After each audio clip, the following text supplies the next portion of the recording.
snack today. What's it gonna be? What's it gonna be? DK's making a snack today. Shove it right into your mouth. DK's making a snack today. What's it gonna be? Is he making it for me? DK's making a snack today. It's time for tactical snacking with DK.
What's it gonna be? DK's making a snack today.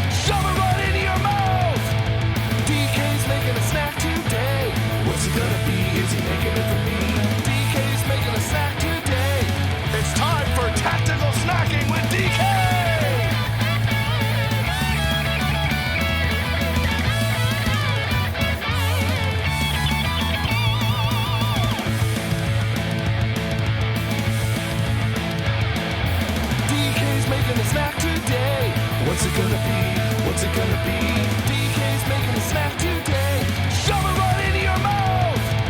DK's making a snack today. What's it gonna be? Is he making it for me? DK's making a snack today. It's time for tactical snacking with DK.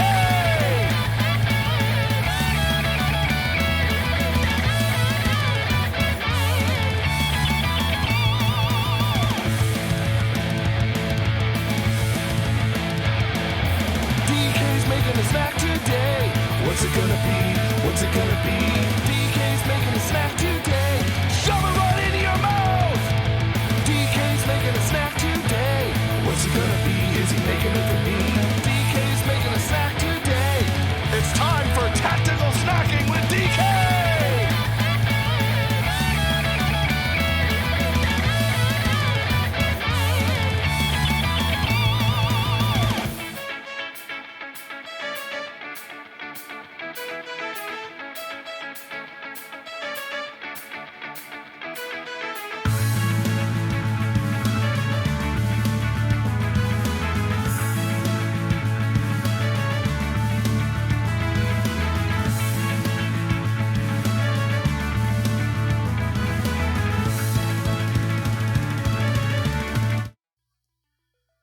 Howdy, folks. Scott2572, Bobby Solo. What's happening, everybody? So, I was playing around with a new tool a little bit earlier, and I will bust it out when the time comes. Hey, Night Songs! Welcome, welcome. So, I noticed that the menu command spit out the one about, fixing from the last year about fixing the Chinese food. And let's see, I should have fixed it. Yep, there it is. So that's fixed now. We got some folks coming over for dinner. They'll be here at 6:30. Initially, I was gonna do some country style pork ribs, but the timing was such that it wasn't, I wouldn't have been able to get it done in time like I would have liked to. So while I was at Costco this morning for an epic literal in and out in under 20 minutes at Costco of all things, they had some really nice looking tri-tips. And so I grabbed one, which will be sufficient to feed myself and, Mrs. Wayso and the company. And so I have actually taken the liberty, and let me switch views so you can kind of see it. So it came already trimmed. I've actually had this, I hit it with the kombu salt of mine, and it's been out on the counter here for about an hour or so, just to try to come up to room temp as best as possible. And then we're going to sous vide it. I've already got my immersion circulator going on the counter over there. It is set at 129 Fahrenheit. And we're going to let this go about an hour and a half or so, closer to 2 hours, before doing a final sear on it. And then slicing it up and good to go. Also going to be roasting up some carrots for the vegetation to go with this, and we're gonna just literally peel, toss, and then roast the whole carrots, and then finally we're gonna make a mac and cheese, but not your kind of standard mac and cheese where you make a bechamel first. So bechamel's just flour and butter to make a roux, and then that thickens up, whatever liquid that you add to it, and you stir in your cheese. So this is technically gluten-free because what we're going to be using is science and sodium citrate. So that'll be awesome. As for the cheese of choice, I didn't want to do just kind of a regular cheddar or anything like that. And so again, while I was out this morning, I found a pack of havarti, And I'm like, ooh, havarti will be excellent. Will it explode? No, it will not explode. But it's going to be awesome. But yeah, we'll make the mac and cheese with havarti. I'm going to saute up some onion and garlic to add to the sauce, and then we'll hit it with just a touch of chipotle powder. But then we'll put all that into the dish and finish it off in the oven with a panko coating on it. And so that'll make for some good eating tonight. But first and foremost, I need to get this sealed up with my trusty dusty vacuum sealer here. And I've taken the liberty of actually making a bag earlier for this. So then that way it would go nice and quick, and then we'll slip that into the water and let it go. My water's already at temp.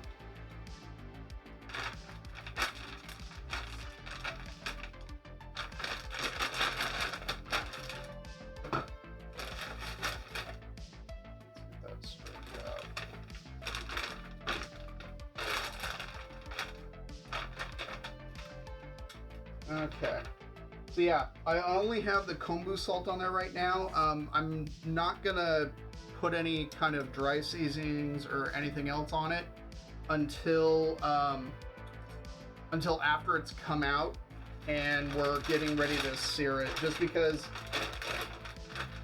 dry seasonings unfortunately don't they don't soak into the meat. They just, and so salt, because it does, thanks to osmosis, that's the only one that I'm doing right now. So get this sealed up into the water, and then we can start working on everything else.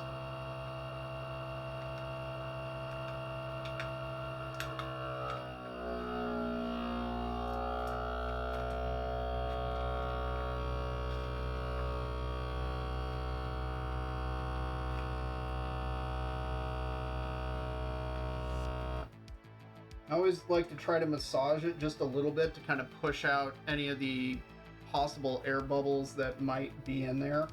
So then that way it's nice and tight.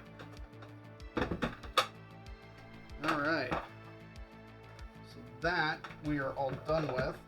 And so yeah, this is going into the water bath, 129 Fahrenheit for it's probably being about an hour and 45. And so that'll make it nice and medium rare all the way through.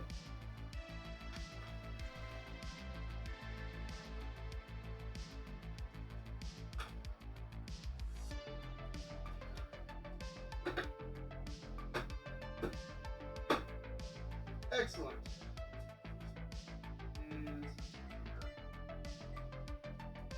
All right. So now, let me go put this away real quick.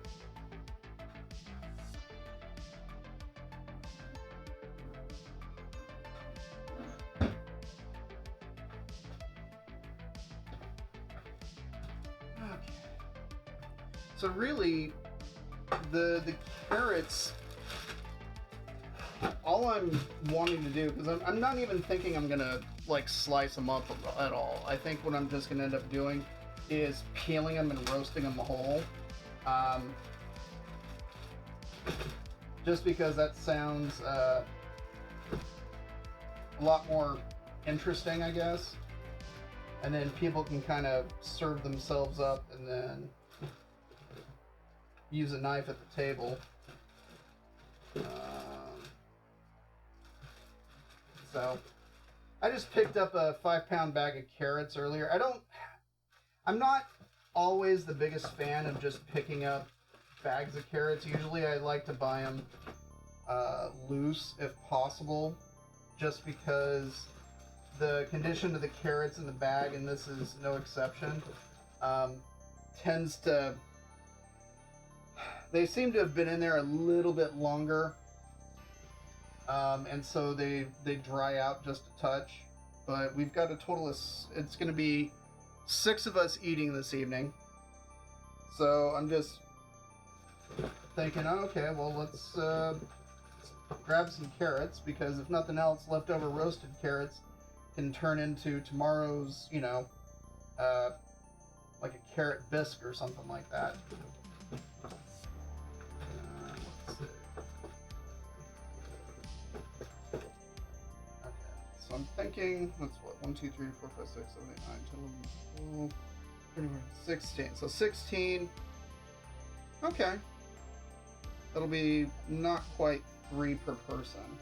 But I get the feeling that some of the folks that are coming over aren't going to eat a heck of a lot. So, hey, Raptor Man. Welcome, buddy. Lumpy Pickle, thank you so much for being here, buddy. But yeah, that mac and cheese is going to, it's going to be excellent. Since, like I said earlier, in case you weren't here, is I'm going to be using havarti for it. And so, yeah, and then we're going to season it with, I'm going to saute up some onion and garlic to go in there. And so it just won't be necessarily a super smooth one. I mean, the cheese sauce itself is going to be super silky smooth. But then, yeah, we'll have that onion and garlic, and then also going to throw in a little bit of chipotle powder. So, I'll probably trim the ends off of these just to keep it nice and clean. But it should make for an excellent mac and cheese. And to be honest, like, the whole methodology that I'm using for the mac and cheese, think of it as kind of like a blank slate. Because the cheese sauce itself is super easy, and it just requires a touch of math, which I've actually pre-written up here on the board.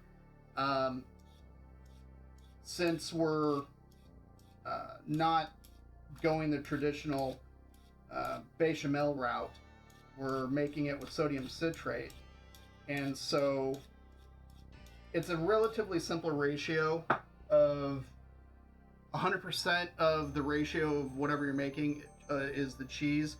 4% of that is going to be the sodium citrate, and then 93% is going to be whatever liquid.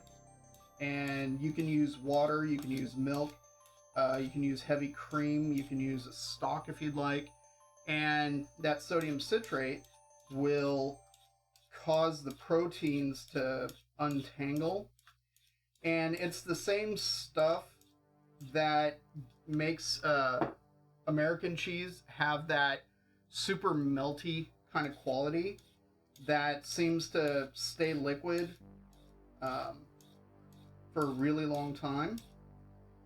And so this is going to be, yes, Night Songs, I will be throwing it into the oven to kind of finish off. But it doesn't have to be. To be honest, once you stir the pasta into that cheese sauce, you could just like start going to town on it and eating it and call it good. But I'm going to throw it in the oven to get a little bit of color on it, and also so I can top it with some panko. So it'll have kind of a nice coating on it. And the nice thing about that cheese sauce too, besides being super simple, is that it reheats really nicely.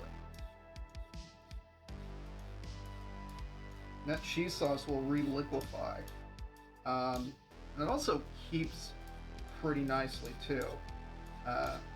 It's the same cheese sauce that I made when UTA came over for lunch.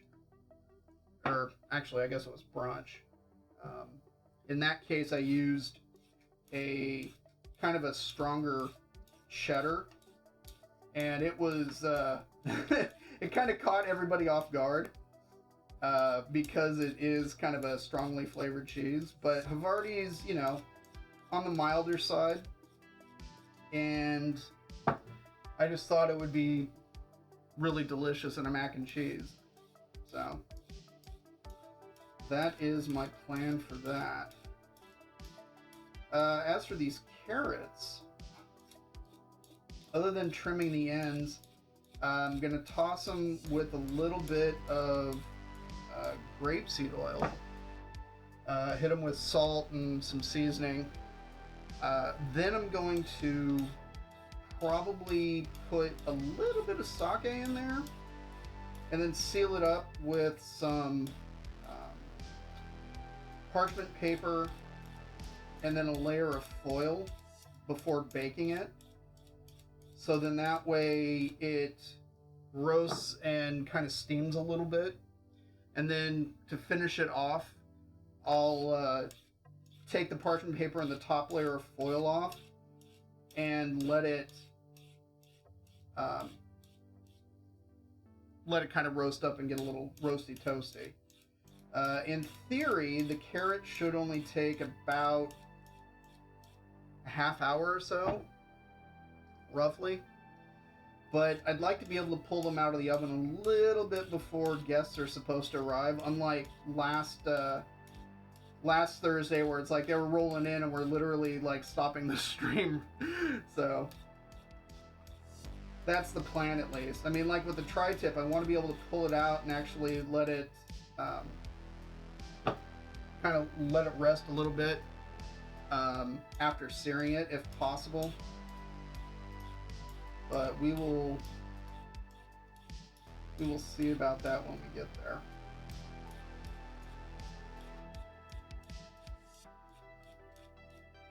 This is half of prep work in a kitchen, by the way, is just literally doing stuff like peeling carrots, chopping onions. Oh, here's a 50-pound bag of whatever, you know, do this thing to it. It can become very tedious, but this isn't too bad. I mean, it's only got a couple more carrots to go. Pretty sure I've got some parsley down in the vegetable drawer. I'll have to have a look because I'm thinking parsley to garnish this would be kind of nice. It's kind of a classic pairing.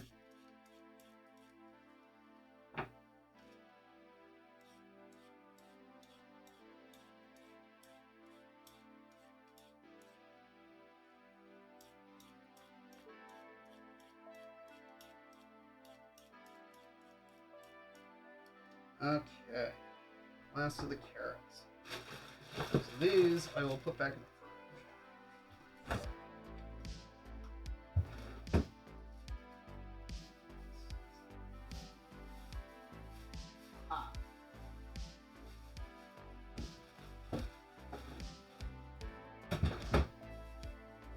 Found the fresh parsley, so very good. We've got that for later. In the meantime, yeah, so all I'm doing is I'm just going to take kind of the ends off of these because some of them are looking a little rough. If it was like a fresh picked bunch or something like that, I would probably leave a little bit of the ends on just because it makes for kind of a nicer presentation. But some of these are little squiffy, I'm just trimming them, like that one there, for instance. That should have been on camera. Yeah.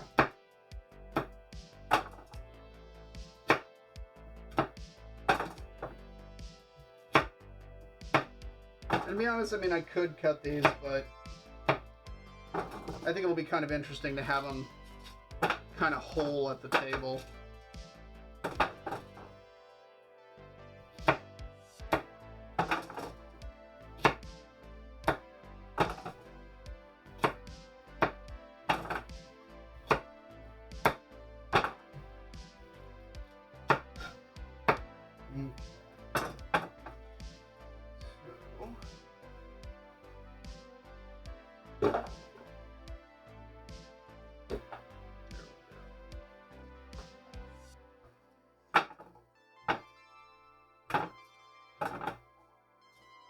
Honestly, the only reason why I'm like alternating these is just no particular reason other than seemed like a good idea. Oh. Didn't quite realize that angle wasn't really showing them. Yeah, I was just kind of alternating the ends and everything, but in terms of seasoning,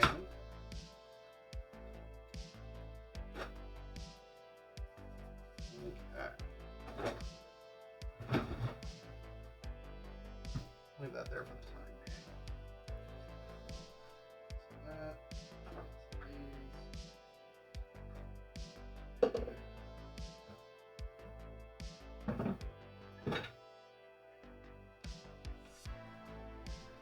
Okay. So I've got my kombu salt, I've got my pixie dust here, grapeseed oil, and just a large bottle of an extra dry sake. I use sake quite a bit for steaming stuff. Hey, Scott Connor, what's going on, man? Yeah, exactly. If it is my jam, I did use way too much sugar. Welcome, welcome.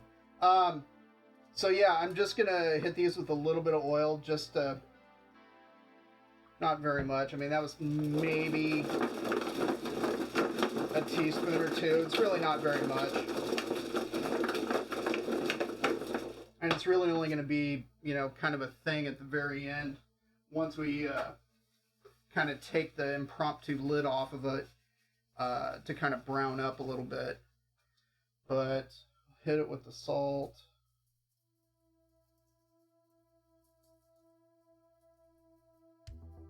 And some of the pixie dust.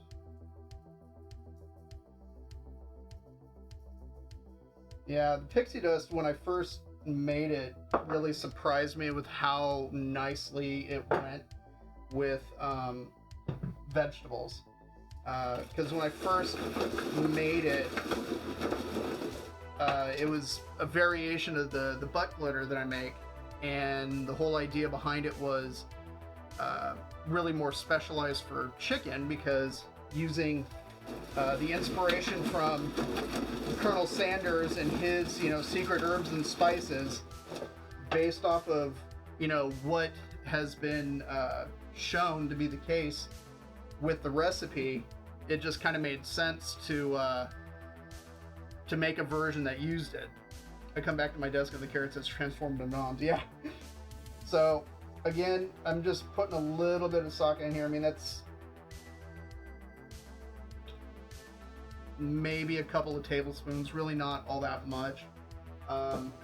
If I'm steaming as part of a saute, I'll probably toss in more. But in this particular circumstance, it's not really necessary. So put down a layer of parchment paper.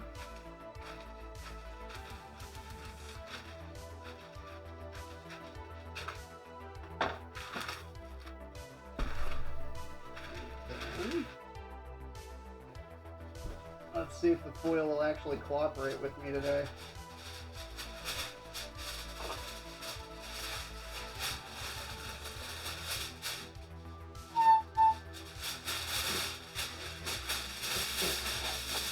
Oh my goodness, it did. All right.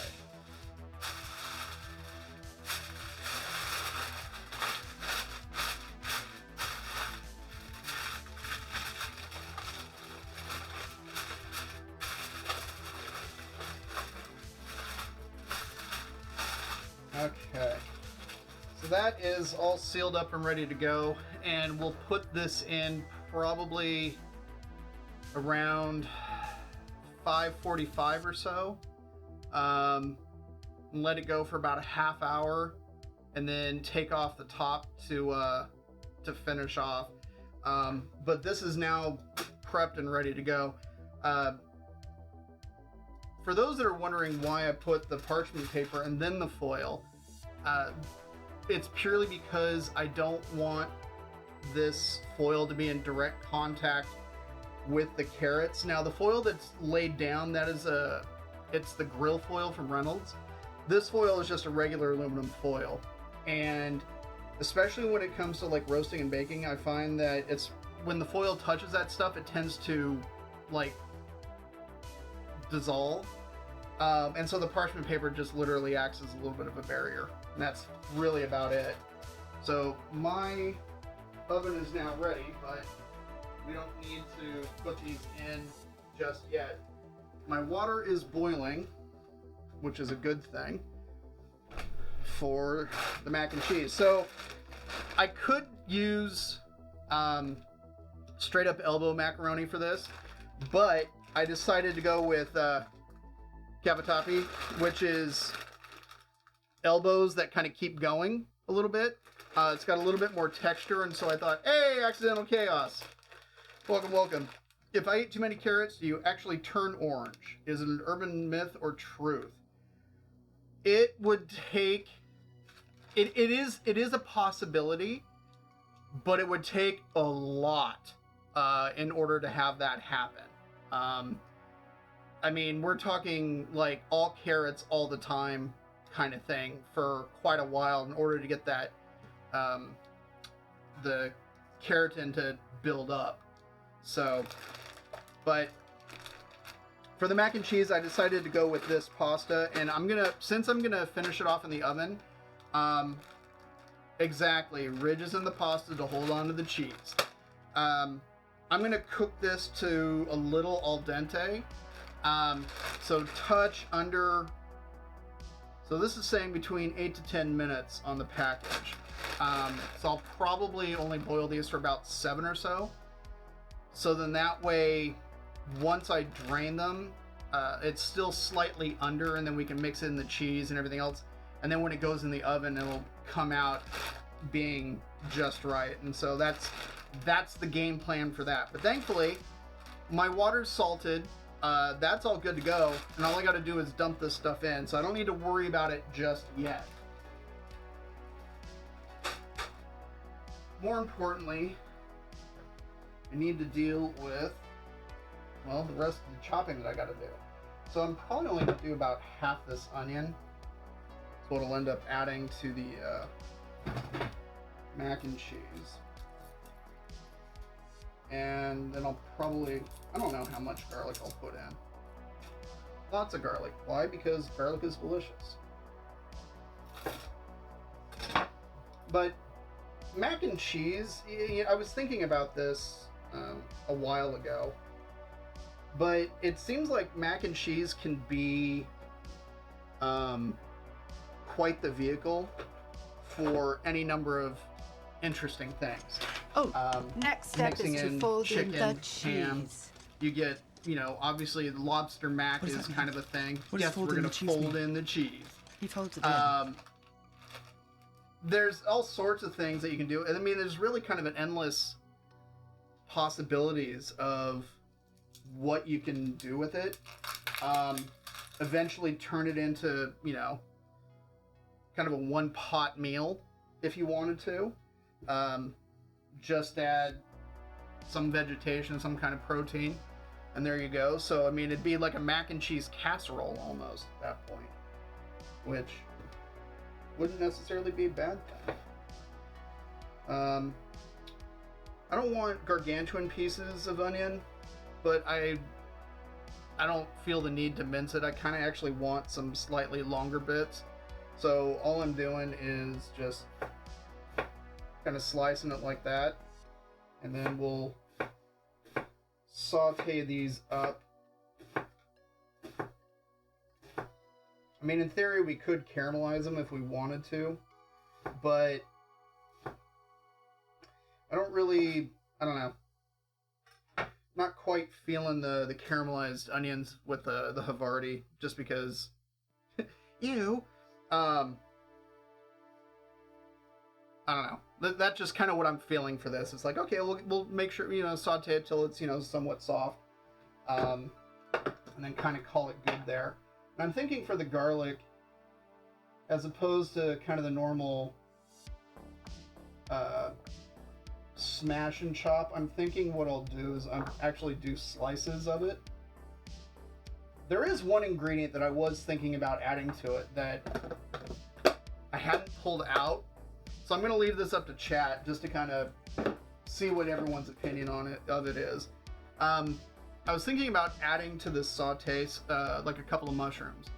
And so yeah, garlic and onion and mushroom, and then fold that in. Oh no, someone ate spaghetti in the shower again. Oh no, someone ate spaghetti in the shower again. So, curious what chat thinks about that, whether or not I should throw in a mushroom or two.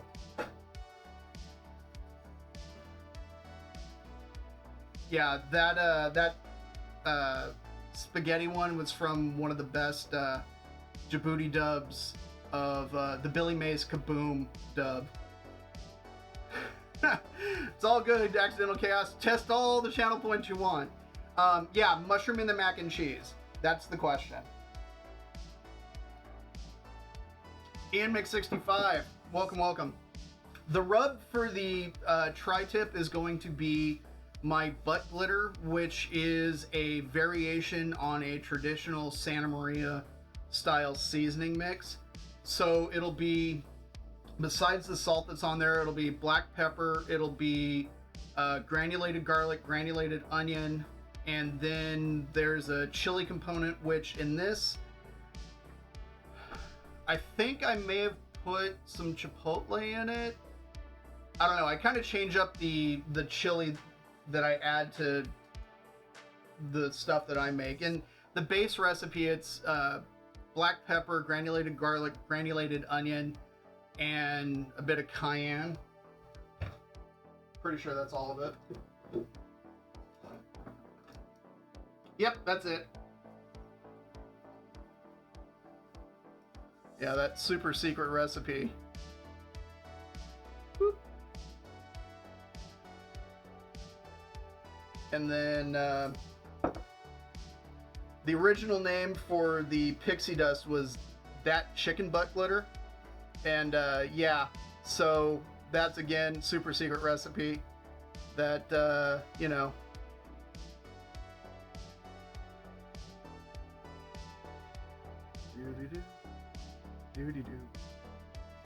But on both of these, the amount of cayenne that you actually add is completely up to you. Like I said, sometimes I like to add chipotle instead of cayenne. Sometimes I add Korean gochugaru, Korean chili flake, just because I like to change it up. Let's see. So yeah, that's what's yeah, exactly. Tri-tip is very much a California thing that's kind of migrated east, and the traditional Santa Maria style is phenomenal, especially like if you can do it over like the oak, and if you can have it with the rice and beans on the side and tortillas and all that, that's some seriously good eating. You're not a big fan of mac and cheese. Well, hopefully I will change your mind with that, Accidental Chaos, because we're going to be using havarti as opposed to, you know, your standard cheddar, and it's gonna, yeah, it's gonna be delicious. I know because I'm making it. Garlic, mushroom, onion, the holy trinity. So Scott Connor is good with the mushrooms. Scott 2572 said not so much. Havarti Mornay. It's not really a Mornay sauce. It's cheese sauce using sodium citrate.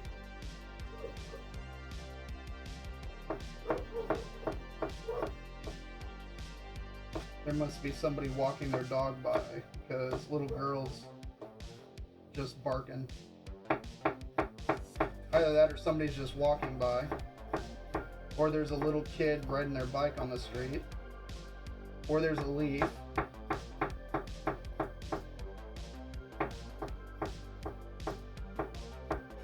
You know she's feeling more of herself when she gets like this, so that's good.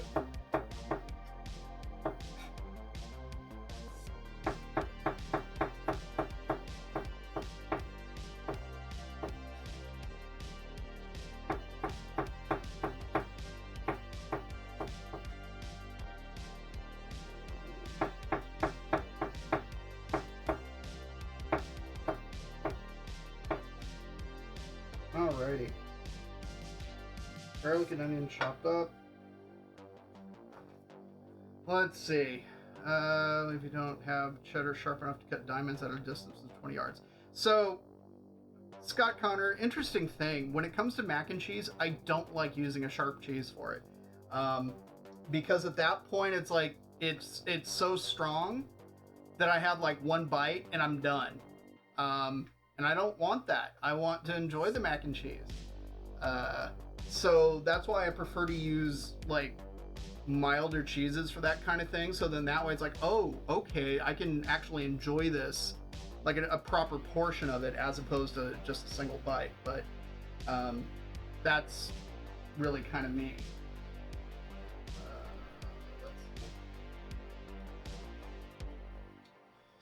All right.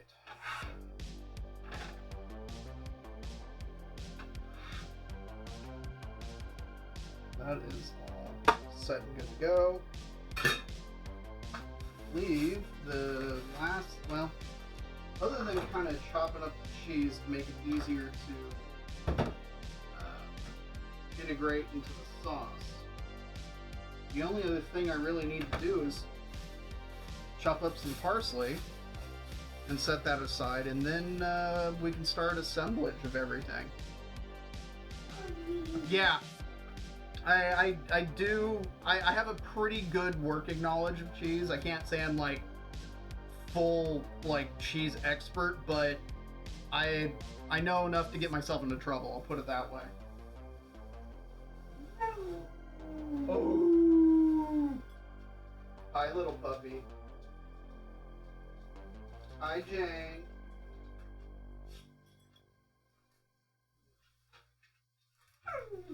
Yeah, that's right, little girl. She's our little woo-woo girl. As she goes, woo.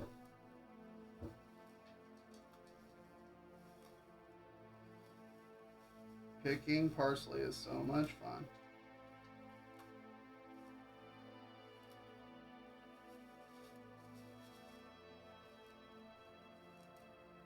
Not sure what time Mrs. Weiss will be home today. Alright. Let's give this a wash real quick.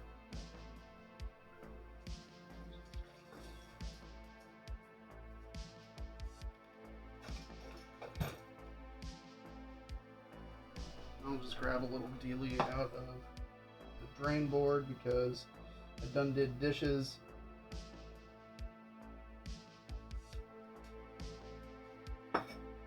Okay.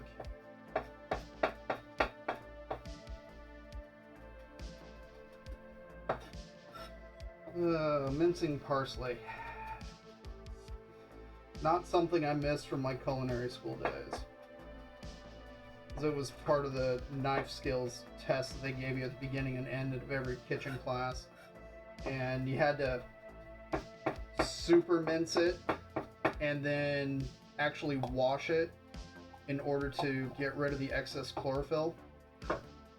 And so you would take like an entire bunch of parsley, have to strip it down, get it all chopped up, and then wash it with a bit of cheesecloth. Bust out the slap chop. Lumpy Pickle, I would like to direct you to the channel point redeem called Careful.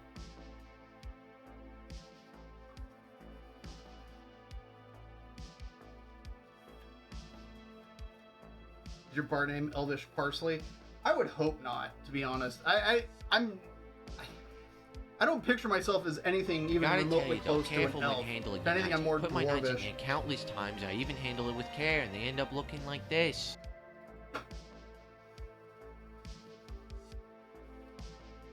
Hopefully that played nicely.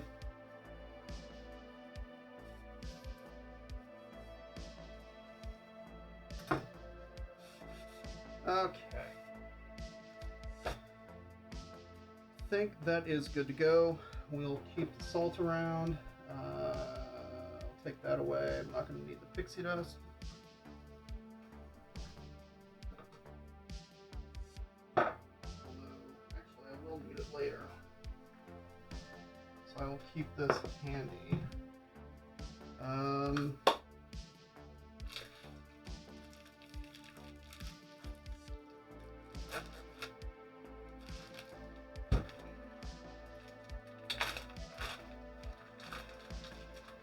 It comes in slices. And it's resealable.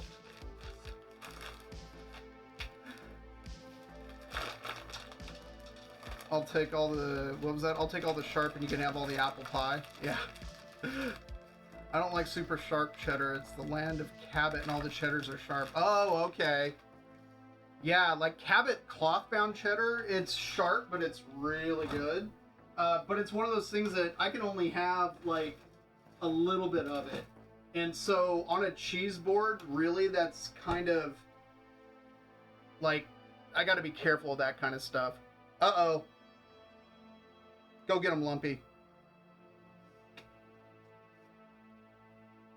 Alright.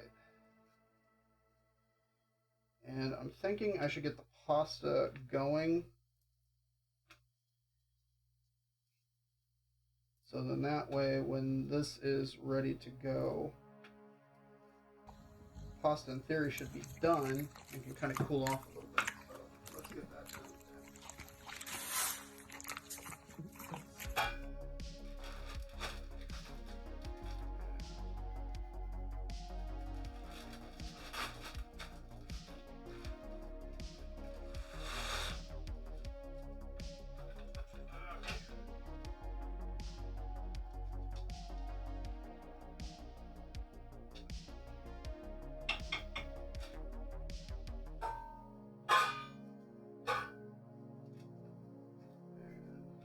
All right.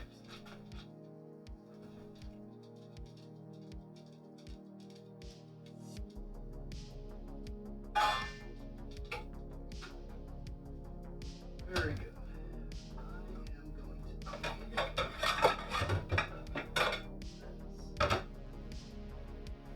Not quite yet. And then we're going to do a little bit of math. Because, well, that's how I roll. Oh yeah, smoked Gouda can be really good. You know, it's funny. When I was selling cheese, hey dogs. Whoop. Puppy. Here, Jake. Good. Good dog. Okay. When I was selling cheese, all the smoked cheeses, or at least most of them, it seemed like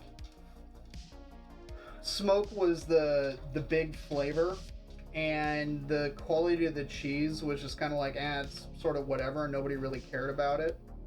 So like the smoked cheddars, the smoked Goudas, and things like that, it was most of the time a whole lot of smoke and not a whole lot of other stuff, a lot of flavor and everything else. But there was one smoked cheese that, in my opinion, was probably the finest smoked cheese that I've ever put in my mouth. And it is, it's made by Rogue Creamery in Southern Oregon, and it's their smoked blue. And it's one of their blue cheeses that they then cold smoke with hazelnut shells. Since hazelnuts is a big crop in Oregon, it kind of made sense to do it that way. So the cheese by itself is excellent. The smoke on that, you get kind of that nutty, smoky aroma, and there's a touch of flavor to it, but it's not so overbearing that you can't taste anything else. It is just wonderfully, wonderfully balanced. And yeah, and it's one of those things, it's like, if you can get a hold of it, I highly recommend it. They make quite a bit of it, and so it should be readily available. I mean, we were selling it in, deep Southern California. So if Rogue River cheeses are something that you can get a hold of, then I would highly recommend it. I did have a chance to stop into the creamery. This was a few years ago. And I was able to buy some straight from them, which was pretty cool. And they're really well known for their blue cheeses there. They make one called a Caveman Blue, which is really cool because the strain of penicillin that they use was discovered in a local cave there in Oregon. And so it's not the normal penicillin rope 40 or gorgonzola that get used for the bulk of blue cheeses made in the world. So I thought that was pretty cool. And it's a really nice cheese too. Yep, when I have Hickory Farms brand new, I question how I ever liked it. I love blue. Smoked would be awesome. Yeah, I seriously recommend it. I don't know if it's available. Well, if it's Cabot, my guess is in kind of Vermont. I don't know if it's necessarily available there, but I will say that up your way, you've got probably one of the finest cheesemakers in America, if not the world, with Jasper Hill. Their cheeses are absolutely world class. Yeah, it's Jasper Hill. Yes. Yeah, like their Harbison. They do cloth-bound cheddars. I want to say they do the cloth-bound aging for Cabot there, if I remember correctly. I thought so, at least. All right, let's get this out.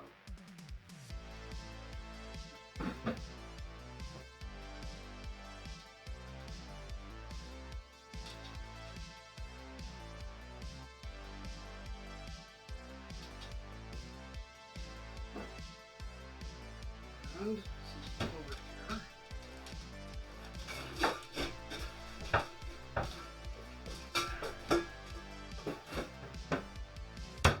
Setting up the strainer in the sink.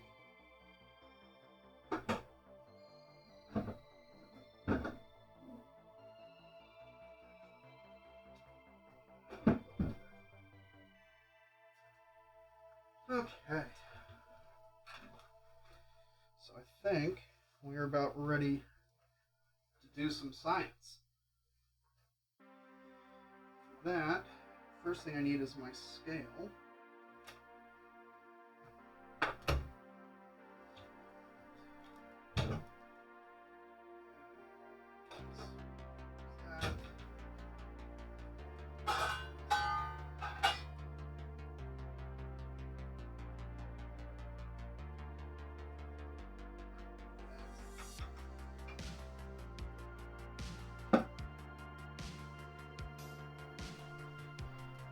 Alrighty, so I need to measure out sodium citrate as well as some milk, and then the basic procedure for this cheese sauce, it's really simple. So you warm your milk or whatever liquid. I'm going to be actually sauteing the onion and garlic in here. Oh, pasta's ready. Great timing.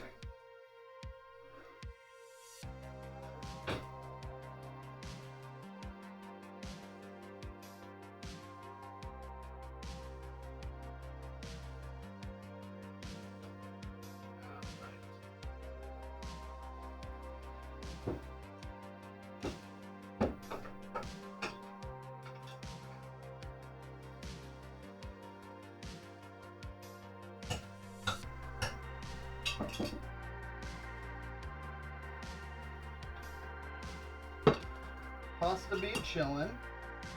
There we go. So the cheese sauce, so you warm your milk until it's just about at the boiling point. When milk hits a boiling point, it will foam up real quick.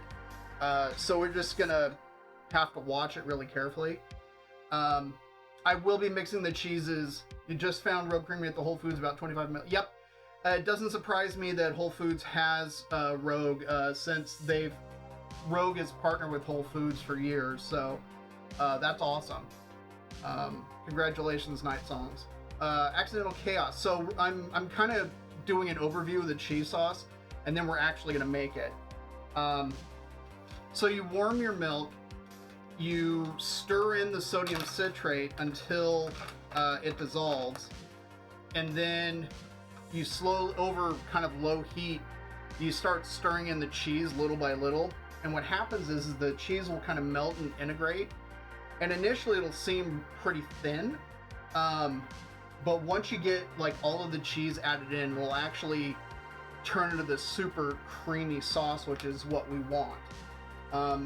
So now, based off of a pound of cheese, which is 454 grams for the metric challenge, for sodium citrate we need 18 grams, and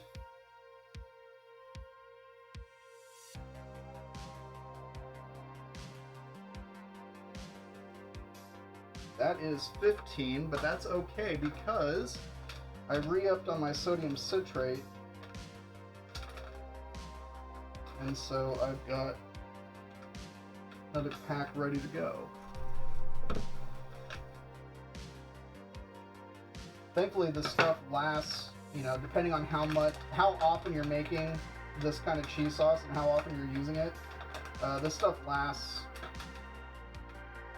a really, really long time. In terms of shelf life, I don't know that it actually goes bad, but I guess I have to cut it down further.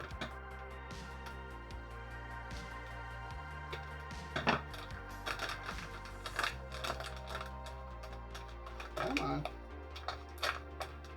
There we go.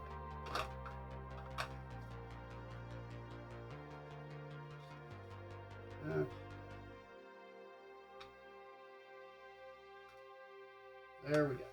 That was all I needed.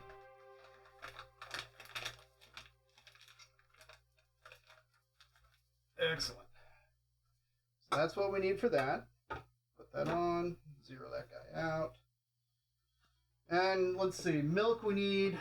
So I think when I did the math earlier, it came to 422,222.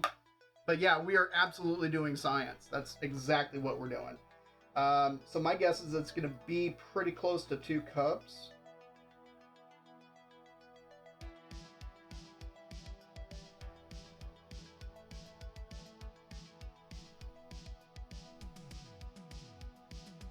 Oh, a little over. 447. That's one of the drawbacks of doing it this way, but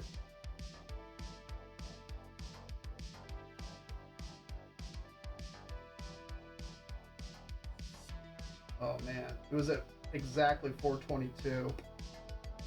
Now it's like literally kind of hovering at it, so I'll add like, there we go.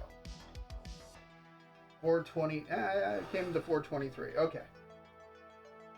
Which, let's see if that pops up on camera.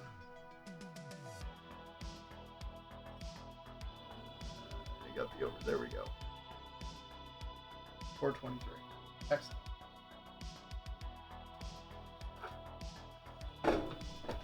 I will say that I've messed with the ratios before,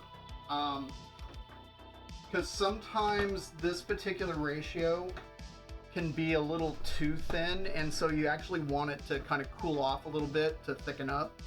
Can you get half and half at Whole Foods? I don't see any reason why you wouldn't be able to, Scott Connor. Although it was a good pun and it took me half a second to realize what was going on there. Feel you're setting me up for a joke if I answer this. Yeah, exactly. So, okay, we've got milk, we've got our sodium citrate, I've got my saucier, got my whisk. I'm gonna want a little bit of butter in there in order to saute that stuff up, and we'll add some salt. No. Got my chipotle powder, so I can add just a little bit. Not much, just a little bit. And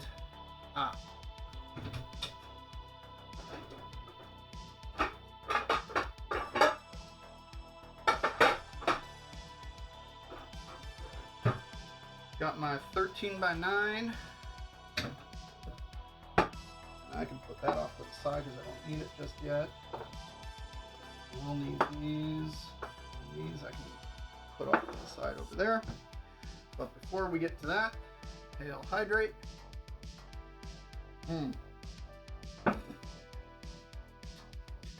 Okay.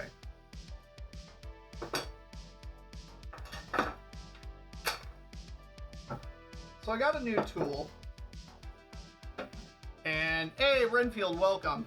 I tried using it for the first time today, and there were some technical glitches, and this could go horribly wrong now, although I think I may have figured out the issues, and hopefully it won't be a big deal. And that's okay, because if this doesn't work, I have backup. So Mrs. Oasis is pretty awesome, and she hooked me up with an induction burner for my birthday. And so, happy birthday to me. Pretty sure, at least last time I checked. Yep, okay, good. The one drawback of induction is the cookware that you use on it has to be magnetic in some form, so I can't use like the aluminum, some of the aluminum pots and stuff that I have, like I can't use it with this. But I did test it earlier. The pot of water that I put on for the pasta, the first 2 times that I tried bringing it to a boil, it popped the breaker because it draws a little bit of juice, and yeah, I think I got it figured out. I literally disconnected everything from the circuit, so hopefully it doesn't pop. Thankfully, if it does, this is literally the only thing that'll be affected. Like, the stream should go on without any issue. Although it would be kind of funny if it decided to pop too. But anyways, okay. Let's...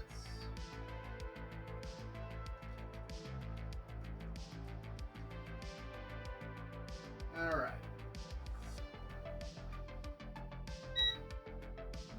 I will say that I did notice that the sucker can get loud just in terms of the fan. And, let's see.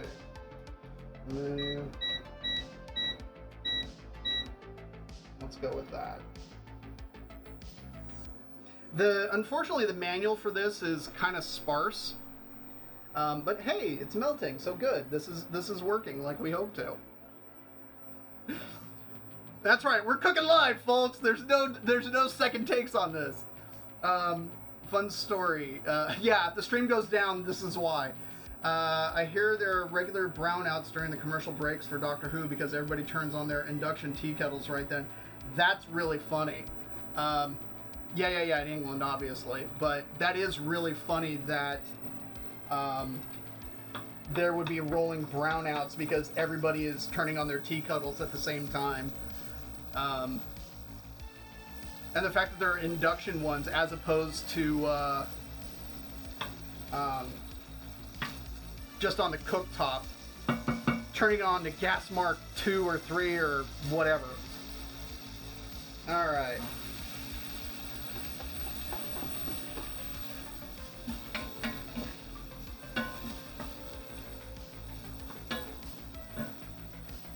I'm not going to add too much salt because I was going to add a little bit of that yummy mushroom bouillon powder just to kind of crank up the umami a little bit. Not too much, but just like a little bit. But I'm thinking maybe I'll skip that and just go with this.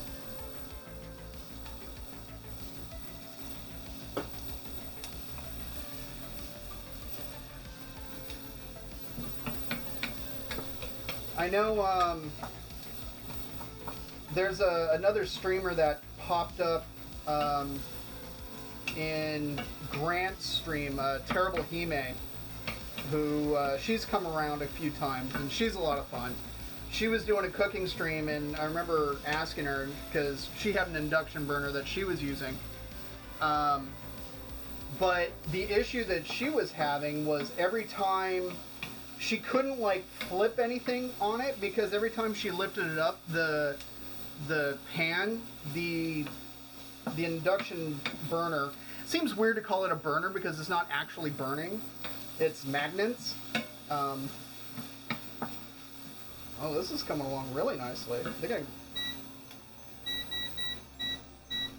turn down the power.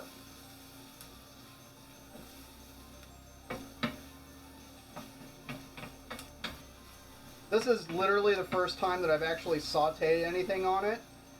The only other things that I did earlier was, like I said, bring a pot of water to boil. And it took me 3 tries to actually do it because it kept popping the breaker. So, anyways, yeah, she was saying that every time she lifted up the pan that it would turn off, so I'm kind of curious. Oh, yeah. It immediately, okay, well, it came back on. So, on the front, it gave me an error 0, meaning that it couldn't find the piece of cookware. Oh, McFaceStab! Thanks for the resub, buddy.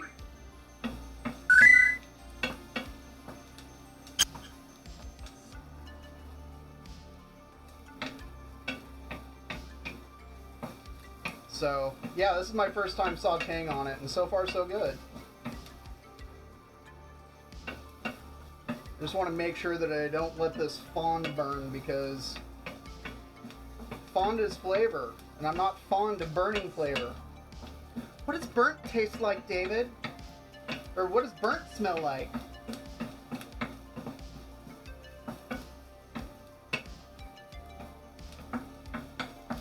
I think I'm gonna have to rebuild my microphone profile to get rid of the drone of the fan. And I don't know if the mic will pick it up, but earlier when I had it set to boil, it seemed like there was a really high-pitched sound, and I mean like at the very upper end of like my hearing range. Now, granted, I'm on the older side. So the frequencies that I can hear are a little bit diminished, because that's what happens when you get older. Okay.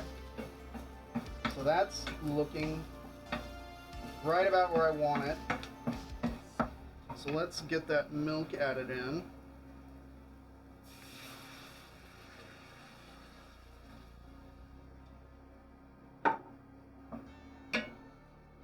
Scrape that fond.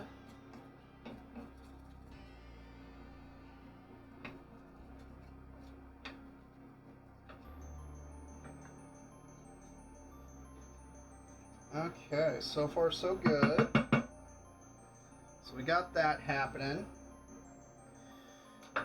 And let's see. That is good to go. I've got my cheese ready here. And, oh yeah.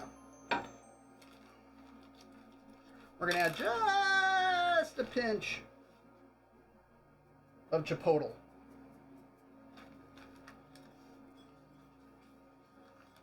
Burnt tastes like the ashes of your dreams. Yeah. Okay. Yep. The tri-tip is sous videing. Okay, so we are an hour 20 from guests showing up. I will put the carrots and the mac and cheese into the oven probably at about the same time. So hopefully within the next 20 minutes or so. Alright, so this is steaming, which is good. That's what I want.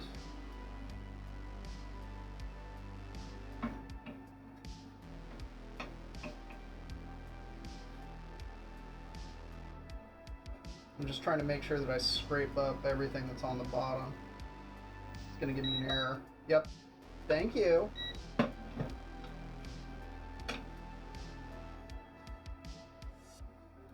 This is being so helpful. Okay. I think we're about ready to switch to a whisk.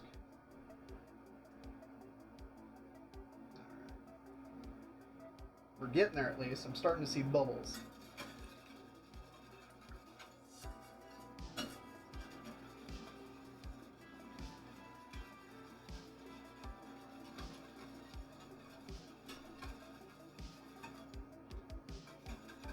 I don't want this to actually come to a boil because it goes from like nice and calm to boil over literally like ASMR snap. Man, your house seems like the house to party at. It really is accidental chaos.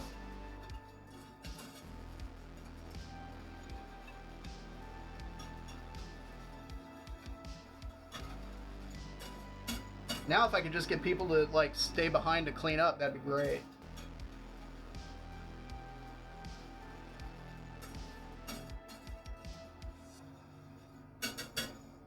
I was looking into doing like a karaoke stream, and apparently there's some possible DMCA issues. Even though it seems like people are able to do it, I wouldn't want to like keep them as a VOD, but just like, hey, we're having fun doing karaoke and hanging out, just sort of thing. But then, yeah, like all of this stuff about like the legality of it and, music companies freaking out because you're using copyrighted music, even though you're singing over it and stuff like that. But, it's always the houses with the good cooks that end up being the congregation spots. Honestly, for the longest time, that was absolutely true. I see Nick Wolf. When we used to live in Anaheim, right by Disneyland, actually, and for the longest time, our place was the congregation point. Yeah, Sabe. I know Sabe has absolutely done them, and given the fact that like I don't have a huge viewership, I doubt it'll be an issue. I doubt it'll be something that like anybody will actually like take notice of. So I could probably do it without too much problem. I just thought it'd be kind of fun. Alright, let's get that sodium citrate dissolved.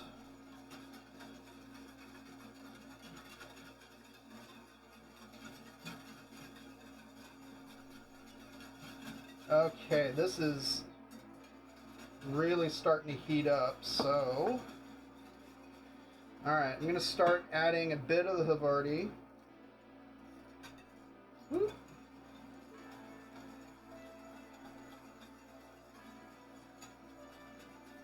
Sabe, for anybody who doesn't know, is the lead singer Sabrina Cruz from Seven Kingdoms.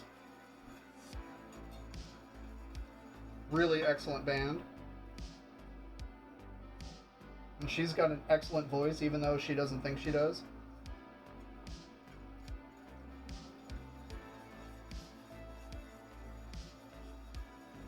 Alright. We want that cheese to melt.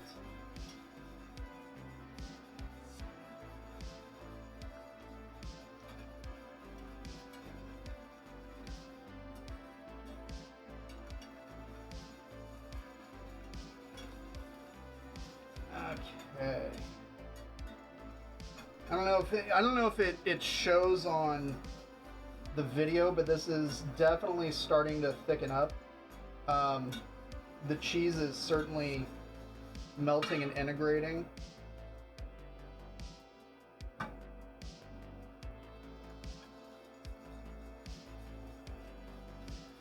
Isn't it all done via AI now? Anyone that's in the say will manually report you for DMCA.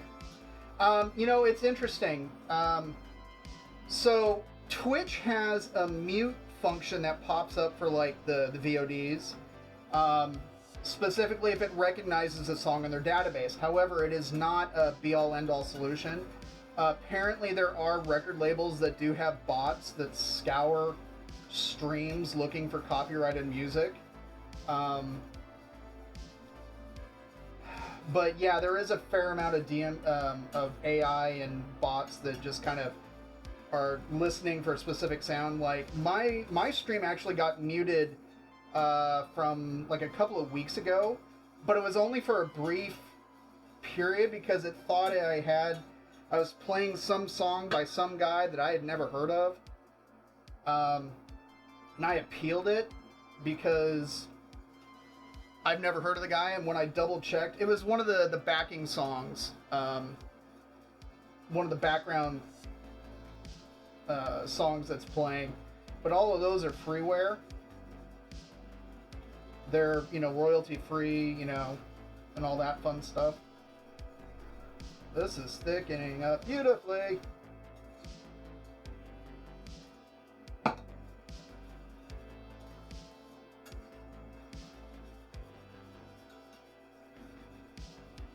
mean, it may take a minute or so in order to make this cheese sauce, but it is so worth it. Alright, we can probably get away adding the rest of the cheese in here.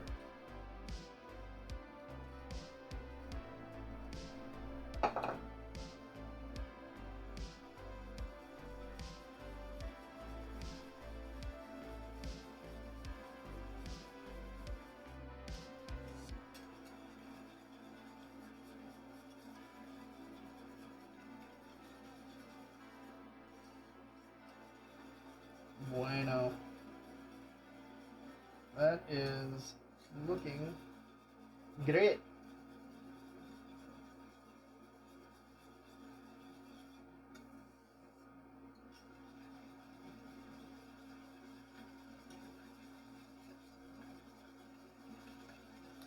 Yeah, you can tell how thick and look at that.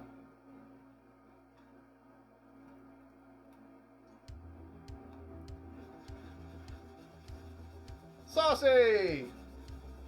What's going on, buddy? Maybe someone used that royalty-free backing track to make their own song. That's, that is an interesting theory, but so I actually, because Twitch will actually tell you like what song by what artist it is, and so I found it, which the song is super obscure, and I think like on YouTube it only had like maybe 150 views at most. It was some random like person that I had never heard of.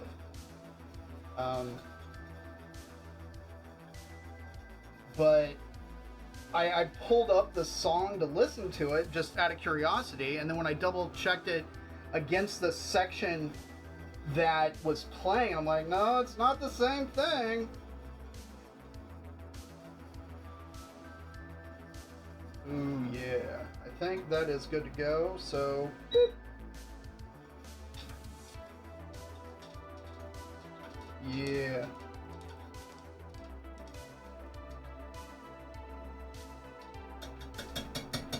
That is liquid love, folks.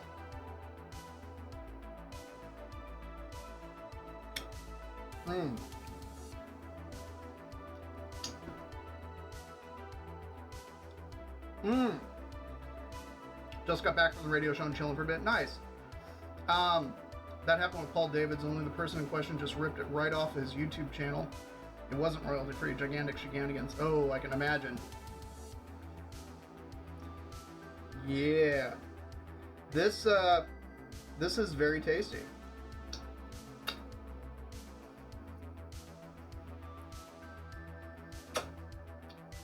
And if you look, you can see how it's like got that skin. That's okay. We're gonna mix the pasta in momentarily.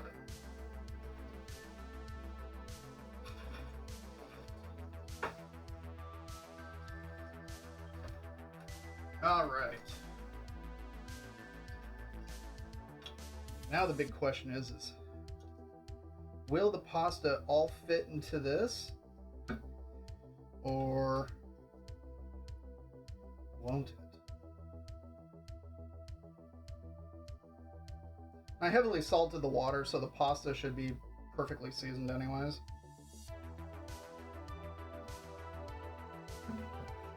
All that ooey gooey liquid love.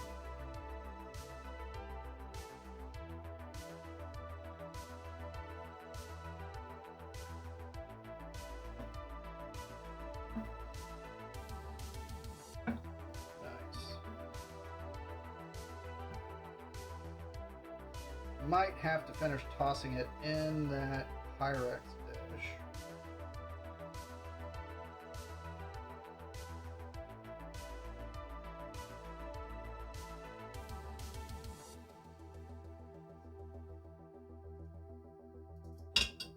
Whoop. Noodle overboard. Yeah, let's swap places.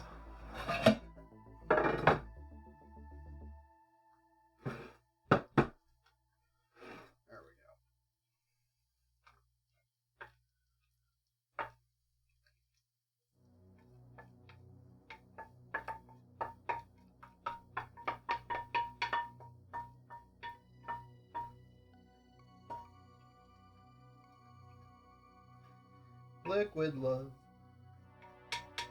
Doodly doodly doodly doo.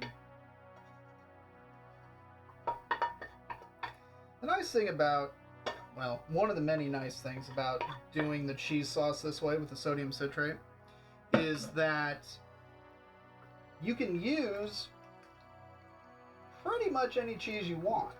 You don't have to just use a young, you know, kind of meltable cheese. I can talk. If you want to throw in like an aged cheddar or an aged Gouda, something on the or like Parmesan even, something on the older, harder side, that this will turn it into, you know, this super yummy cheese sauce really easily. Because science. You can hear all the popping from the noodles. Alright.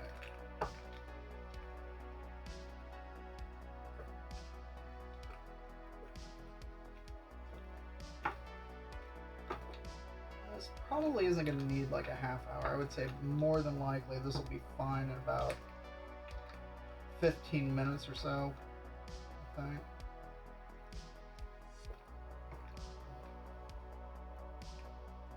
Beauty. We got mac and cheese. So I'm going to take this to the sink.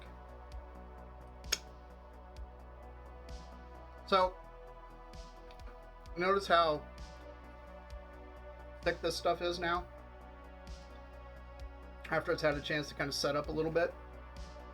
So let's use our brains for a moment here. American cheese.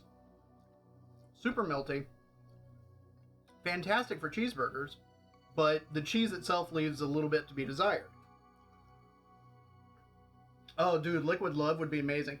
Actually, what I would love too is an alternate vocal track for the ending.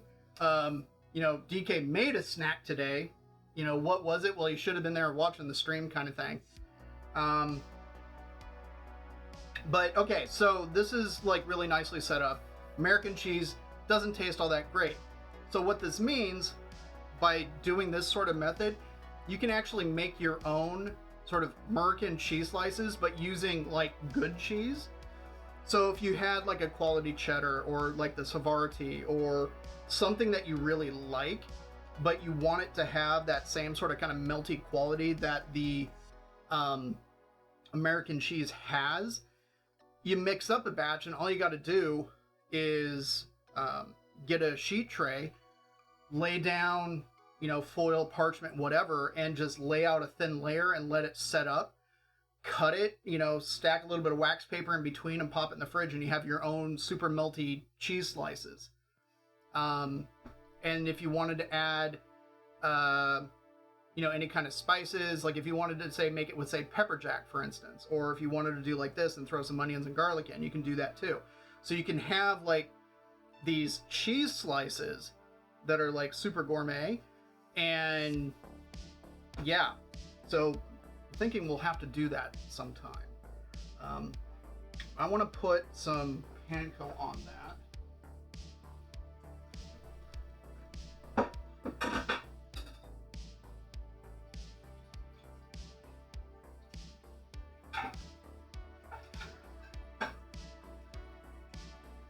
I'm gonna leave that going for a minute so then that way it has a chance to fill up.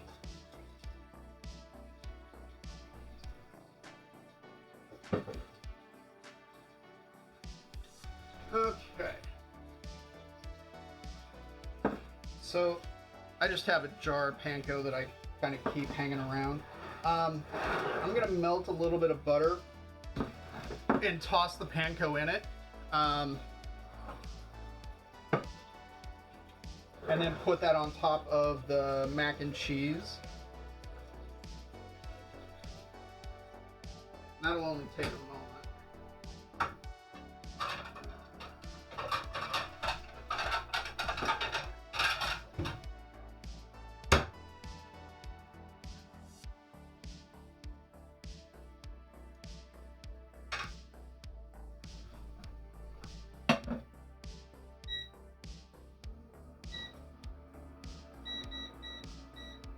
There we go.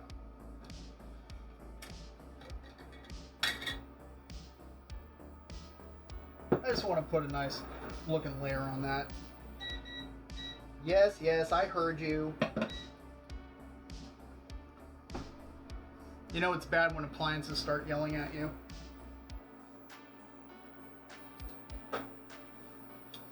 What is this ingredient to make these? Sodium citrate. Yes, that is correct. Sodium citrate is the magical ingredient. I got this bag off of Amazon. Sodium citrate, I didn't realize it's actually used in the storage of blood, believe it or not. Groups like Red Cross and blood banks will actually add a bit of it to the blood in order to keep it from coagulating.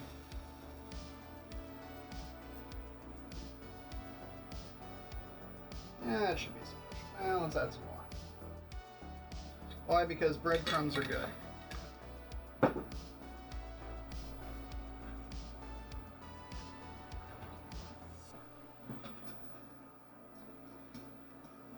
I'm just looking for a light toast on these because they're gonna brown up in the oven, so I don't need to do too much. I just wanted to melt the butter and get them mixed in. And then we can put the carrots in the oven.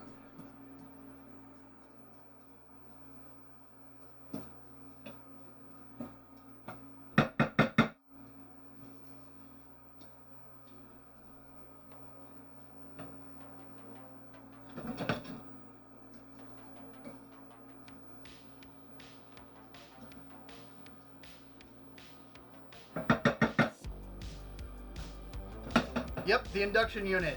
It worked. You were probably like telling somebody to turn it off and on again in order to fix their problem. But I tested this out for the first time today, just trying to boil a pot of water. And, oh, I'm starting to get toasties. And the first 2 times that I did it, I blew the circuit. And once I literally had to unplug like everything in order to make it work. But I wasn't sure if it would on stream, and hey, it's worked, so hooray! I mean, I'll still end up having to use like the butane canister burner periodically. But I'll be able to use this induction for, I think, most things, which will be good. Because those butane canisters are not cheap. Although I was talking to my dad yesterday, and he thought of something that I hadn't even considered, and I don't know why, was getting a single burner propane stove and then hooking it up to like an actual thing of propane. So put all your wine in it, read Edgar Allan Poe, and call it the casket of Amontillado. Dude, I finally realized what I want to do when I get my very own casket. I want to cover it, convert it into a fridge, and put all my beer in it. I can also store all your ropes, apples, sacks, and flour in the casket. Okay, so we can actually talk about that a little bit, Saucy, just because I know a thing or three about casket and casket constructions. Okay. Carrots into the oven.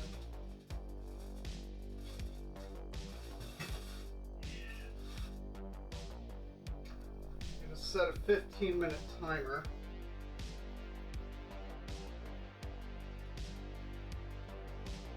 Excellent. Alright. So this I can push off to the side for a little bit just because I don't need it as of yet, but I will.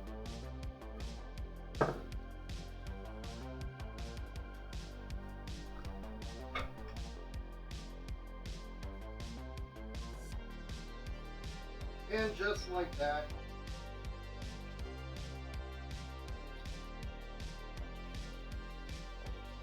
light is green, trap is clean. So casket, Saucy.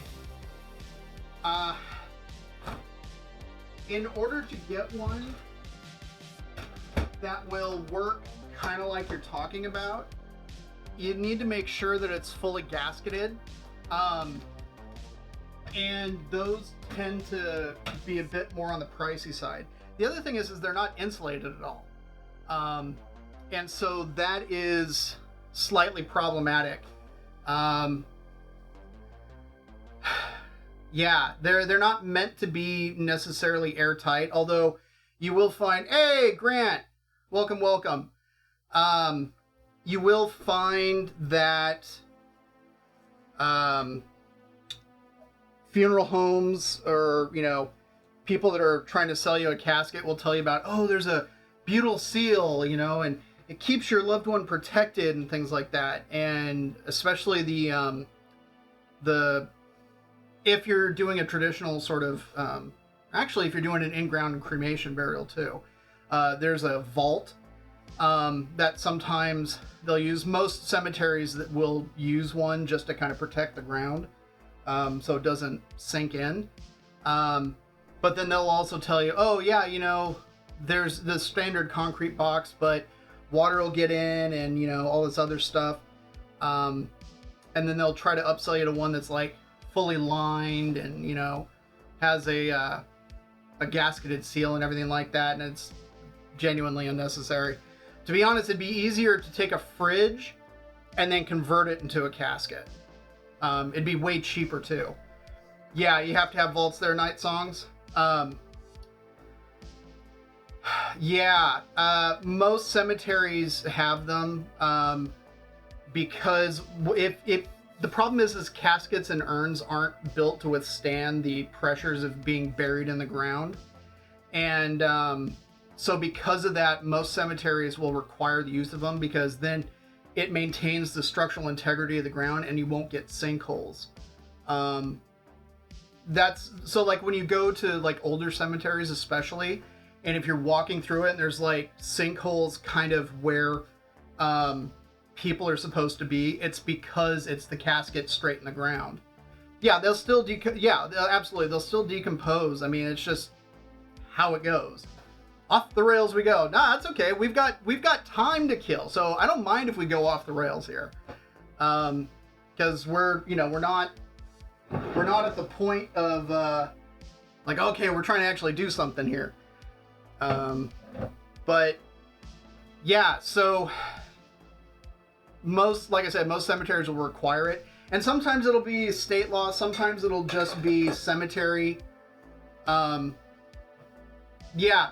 So, funny thing about that, Lumpy Pickle, I know in California that they are trying to get legislation that to go through to allow a full natural burial, almost like a human composting, basically, where it's just the cardboard box, or even more often than not, it's like 100% cotton, like natural cotton shroud that the person is laid in.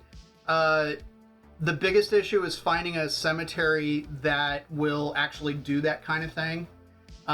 There's a lot of legality issues tied up with that sort of thing.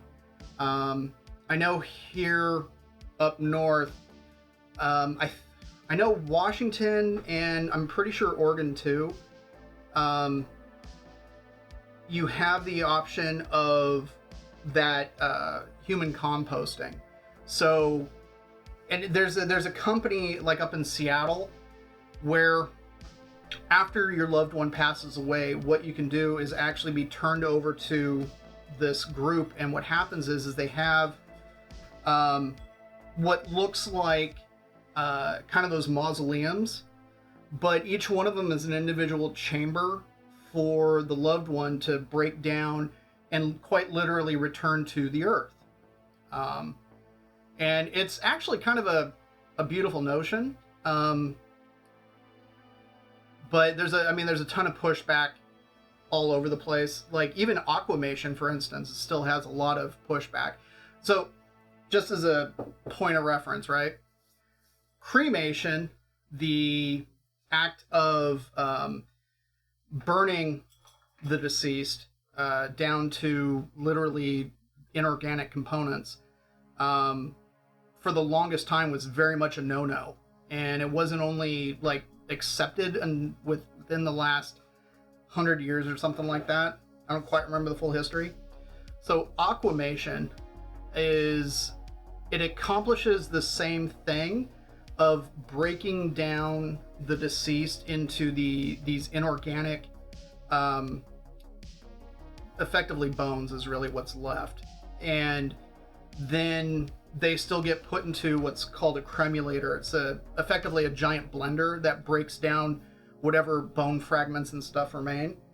But it does it with a warm sodium hydroxide solution. So it's an alkaline solution, and it breaks down living tissue significantly quicker and using significantly less energy than cremation. It's been used in the agriculture industry for a number of years, especially on farms that deal with a lot of livestock. It's a way for them, like if they have like cattle or chickens or pigs that have contracted a disease and they need to dispose of, the corpses, aquamation was kind of the solution in order to break down large amounts somewhat quickly. If getting your ashes turned into a vinyl is an actual thing, I want to get turned into one of those. To be honest, I wouldn't be terribly surprised. It might be an actual thing. There might be companies actually working on it, but that is something I would look into. Give me a Viking funeral with a canoe and an archer and flaming arrows. So Icenic Wolf, as romantic as that idea is, it won't work.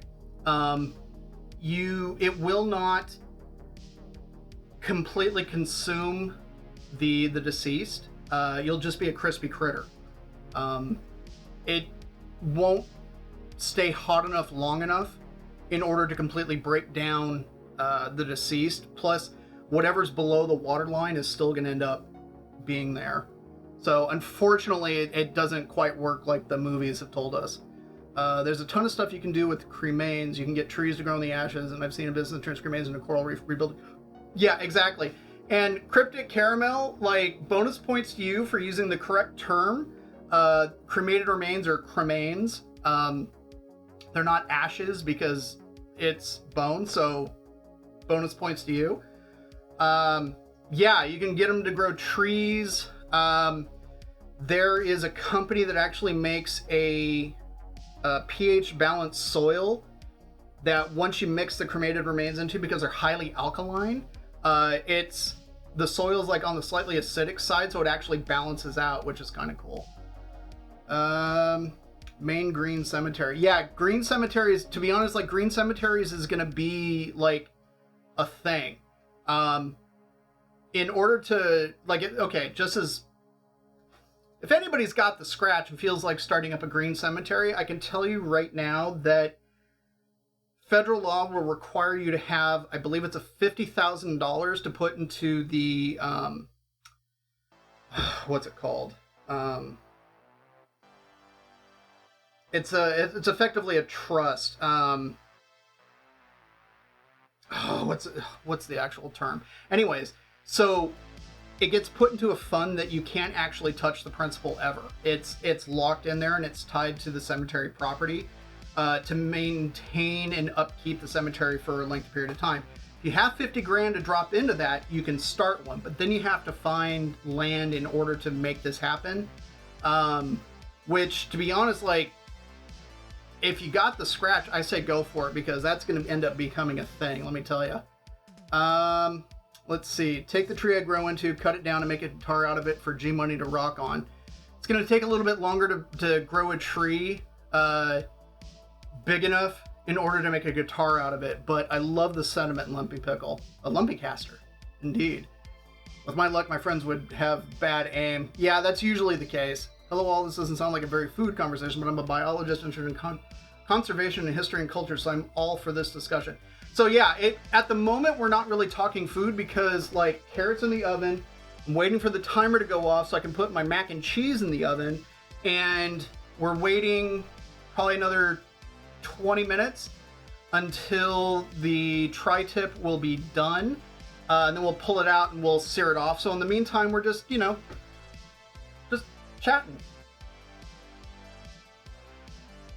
That's awesome. Yeah, conservation, when it comes to handling the remains of loved ones, there's a lot going on with that right now.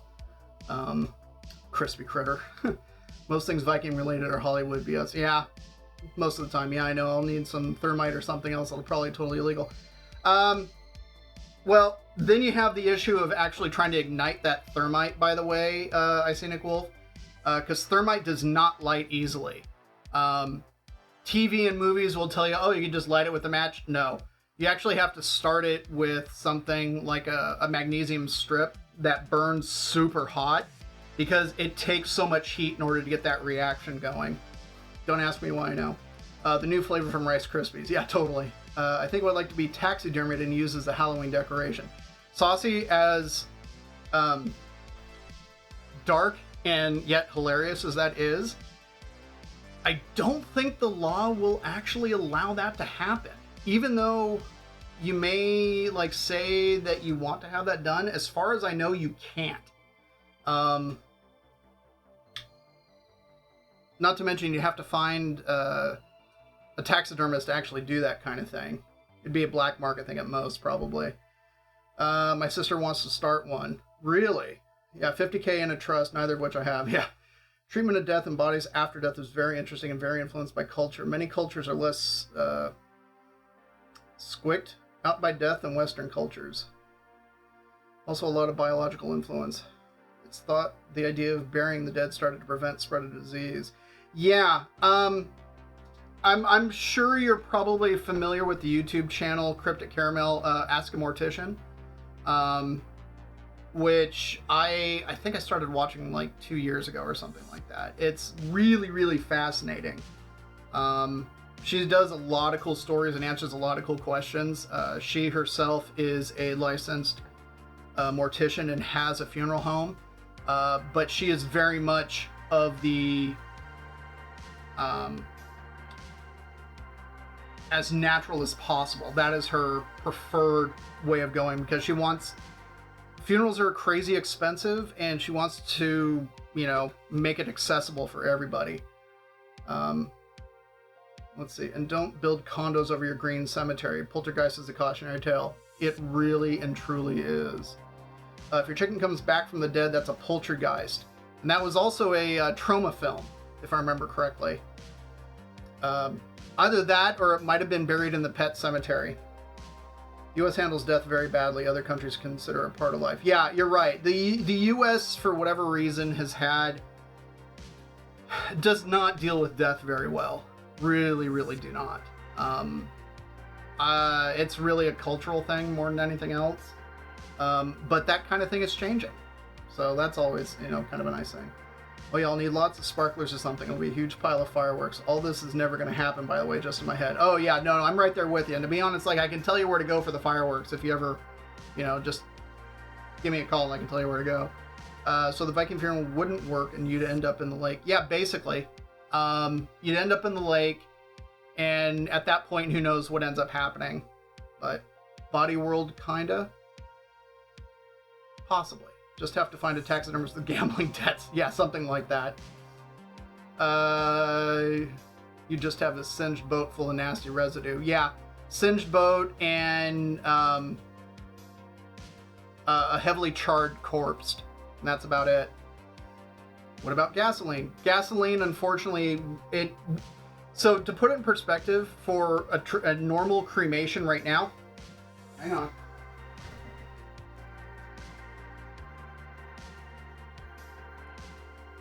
All right, mac and cheese going in.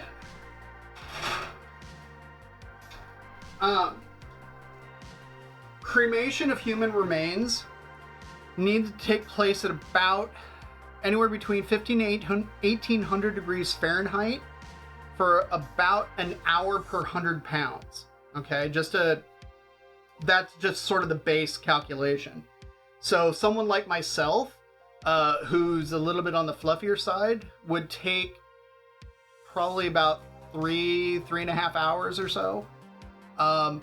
So think about, like, if you had like a wood fire, even with gasoline, it'd have to stay at that super high heat for that length of time. So then you just, yeah, exactly.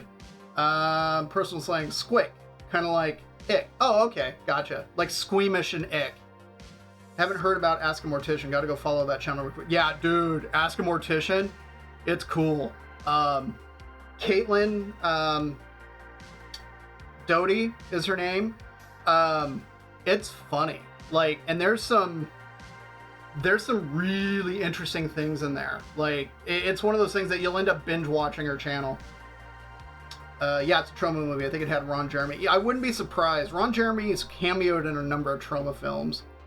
Wrote a whole college paper on the views of death in Victorian England based on, like, Dracula and another period. Yeah, Victorian England, death was a part of life, which is why they had, like, viewings in home for so long. And there's still a number of cultures that do have, like, in-home viewings for, like, a long time.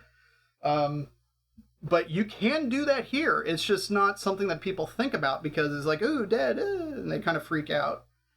But that's the culture.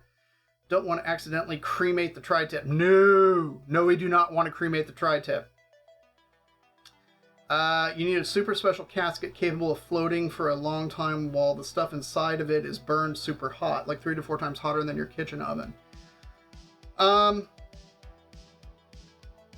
Okay, I see, Nicole. If you're talking about, like, for a Viking funeral or something like that, I don't know. I mean, your combustion needs oxygen, so I'm not entirely certain how that would work. Most of the time, when people are cremated, they're placed into a temporary kind of a cardboard box, effectively, and that's really for the safety of the crematory operators, because people tend to be a little floppy. And so, but there are caskets that you can be cremated in, but good grief, they'd have to put me on the surface of the sun for 15 years. Seriously. At 350? No. Night Song. So the oven is currently at 400 Fahrenheit. The Sous Vide is at 129 Fahrenheit. And the crematory oven is at anywhere from 1500 to 1800 degrees Fahrenheit. Human pies. That was like the whole plot of Sweeney Todd, though, wasn't it? Sybil Shepherd pie. Oh, that's a good one, Scott Connor. The one she did on Rasputin's tongue in a jar was an interesting. Yeah. Rasputin, the Wired Mortician answers questions from Twitter video on YouTube was weird. Morticians are strange people. They can be. Some of them, ones that I knew that I worked with were really cool. But yeah, 99% of Rasputin faces are BS too. Yeah. My grandmother never liked wreaths because her mom worked in the parlor of the house. They would hang a wreath on their... Oh, okay. That's interesting. Yeah, it was from a few minutes ago. I'm assuming a middle fire is pretty much the only way to go, basically. So not exactly a traditional Hollywood Viking funeral. No. Okay, hear me out. If we're going to do water, head out to the deep ocean, toss a weight, drop us to the hagfish and sixal sharks who aren't getting enough whale falls because we've gotten rid of a lot of the oceanic megafauna. I'd be into that. Vikings buried the more important people with lots of goods around them. This is true. That's why you have like Viking hordes and things like that. When I die, bury me face down. Lumpy Pickle, have you been watching that 70s show? Not Waked in the House. Oh, gotcha. How can we tell which side is face up, Lumpy? And I think we're caught up with chat. In Wheel of Time, the Northerners buried people face down so that they could embrace the earth. Okay. That's actually kind of cool. I know,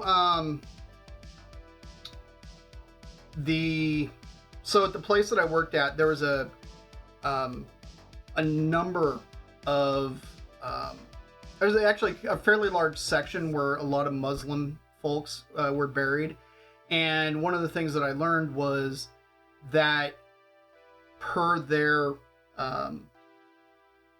burial traditions, that the deceased needs to be in contact with the earth. And so what they would do, because you have to have this vault, is they would place them in this, effectively a cotton shroud. They would be placed at the bottom of the grave itself, and then they would take one of the cement vaults without the lid, turn it upside down, and place it on top. So then that way they could stay in direct contact with the earth, and the vault would be there in order to maintain the ground. So that was kind of cool. But near the bottom, not near the top. Truth. Okay, let's... Alright. There we go. That is looking good. Excellent. And 5:53, so we're getting pretty close to the time to pull the tri-tip out. Thinking now might be a pretty good time.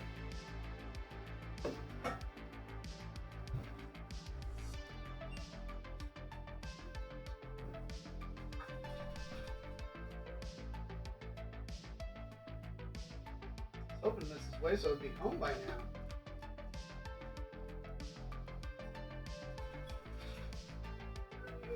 She is home! Hooray! You're not dead! No! Huzzah! I've been poked, prodded, Happy now. tested. We'll talk about it later when you're not Okay. streaming. How's it going? Everybody, Mrs. Weso, everybody. Although, is there any new people? There is, we've got, Cryptic Caramel here. Hi, Cryptic Caramel. No, I am not dead in a ditch. And I did not have to wait. I literally walked in the door and he had me go from... I haven't been to the doctor in a while. Long story. Anyways. I've now 1,000 appointments. Oh, really? Yep, and postnasal drip is what causes the snoring, by the way. Really? Yeah. Hi, puppy. Oh my gosh, I missed you too. How dare I not acknowledge you? Don't tell me. Okay. So. Oh! Cryptic Caramel, thank you for the subscription. Menu. We're going to crank this up to full power because we're going to sear. And now we're back to the cooking portion of the stream. That's like you've never seen me in years. Calm down. But it has. It's been all day. No. Her being dead in a ditch is... No, it's not a common concern of mine. Thankfully. Oh, and that is starting to heat up. That was quick. Okay. So, what I have here is our sous vide tri-tip, which you cannot see because it's not, and that's Even worse. Okay. I'm down here. Hey, baby. You're gonna put the towels in me. All right. Let me actually bring this to kind of on camera a little bit.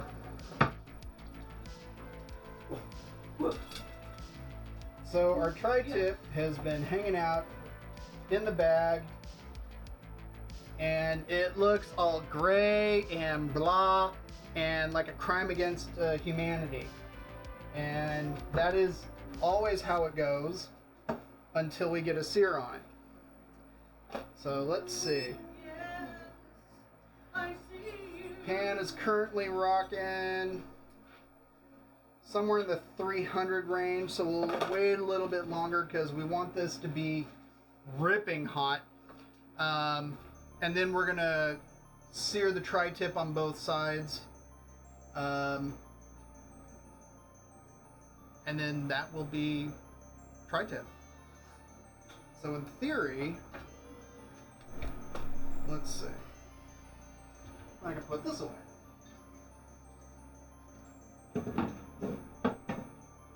Alright, so we got a little less than 5 minutes on the clock for the oven.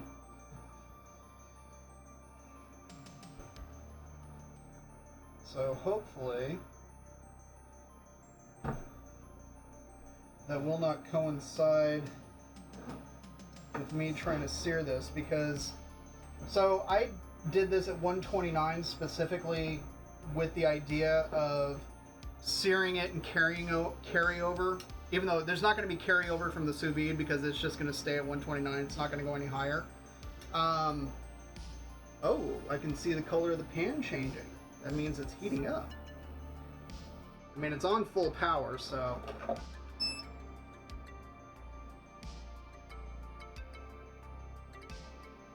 we're getting close to 400. But with the searing, it's gonna raise the temp. Yes, it is a cast iron pan. It's just missing the handle broke off a number of years ago, and I could not bear to throw it away. So I just use it like this, and to be honest, it's a bit more convenient. Just because I can put it away in more places. Cast iron works super well on induction, yeah. Okay, Raptor Man, have yourself a good night, man. Thanks for hanging out. Take care, and we'll see you around. Should have seen the other guy. I think Andy said he was going to be streaming tonight. I don't know if he's actually started to stream or if he's streaming later or...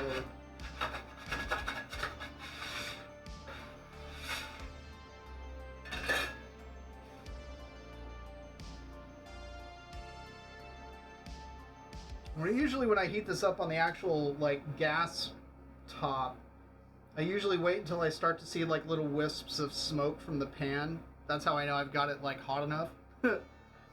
My sis could not stop talking about her cast iron, but it seemed a little intimidating. Any good advice in terms of follow on how to take care of those? Hey, Vegas Squid, welcome. So cast iron has a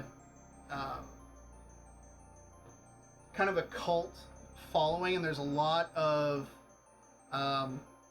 like secret voodoo, black magic when it comes to like caring for it, according to most places. To be honest, what it really kind of comes down to is once you've managed to remove anything that's stuck to the bottom of the pan, I use a chainmail scrubby, which you can get off of Amazon.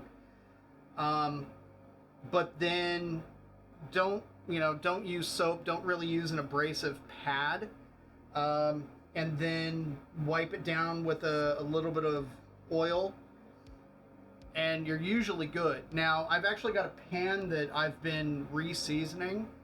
For that, I wipe on a super thin layer of grapeseed oil, and then I bake it in the oven at 400 Fahrenheit for an hour, and then I turn the oven off and let it cool down naturally. And then, so like, if I'm in the process of like doing like a full reseasoning. I'll usually do that over the course of about a week. If I can, like twice a day sort of thing, to just kind of build it up. This bottom I've actually sanded down in order to make it flatter, just because cast iron tends to have a really that's interesting.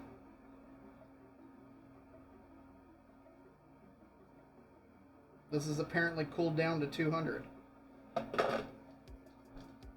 surprised you're using that today. I got it to work. Good. So, that's really weird. It was significantly hotter. I wonder if it's just like, oh, there's nothing in it. Strange. Well.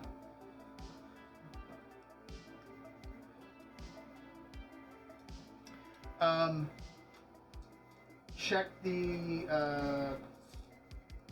mac and cheese in the oven. Ooh.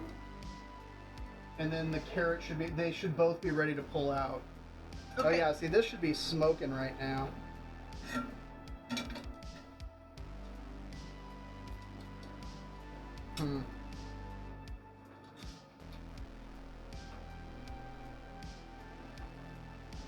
Interesting.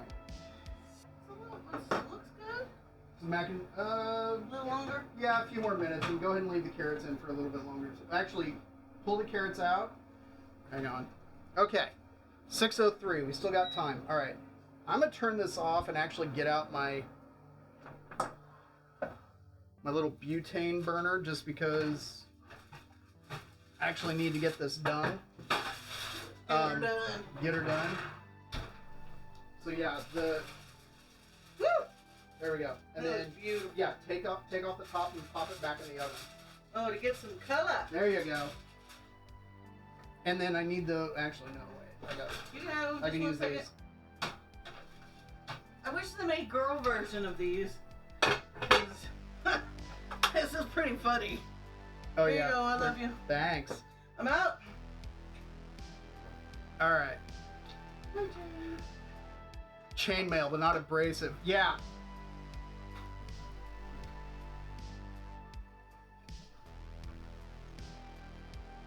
The chainmail scrubby. It's slightly abrasive, but it's not super abrasive. It's like just enough. Is it possible to make an oatmeal bread without wheat and a rye without wheat?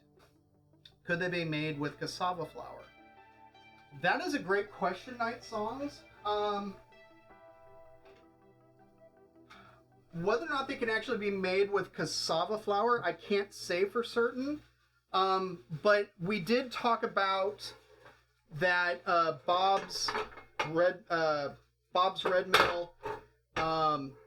They're gluten-free 1-to-1. That you should be able to make the bread without any issue. So let's see.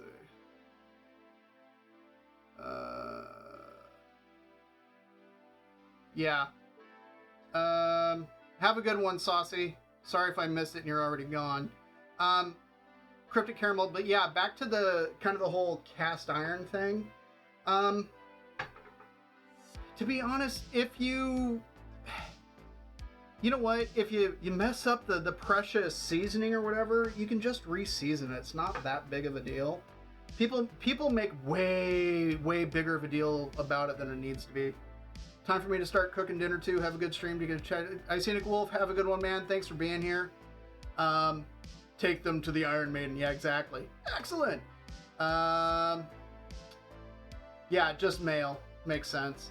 Between chainmail and plate mail. Yeah. Stuff in it that I can't have. Really? What's in that 1-to-1 that you can't have, Night Songs?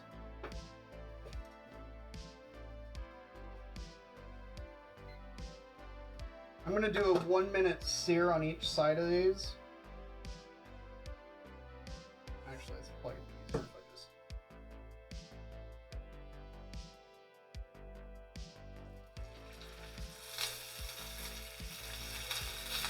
There we go.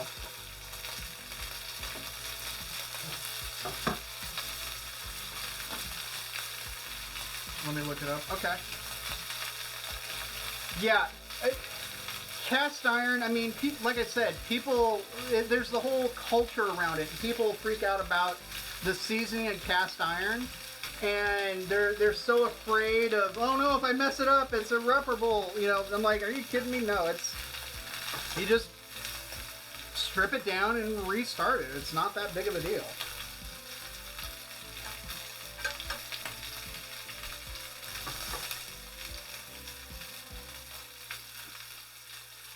"20 seconds on the clock."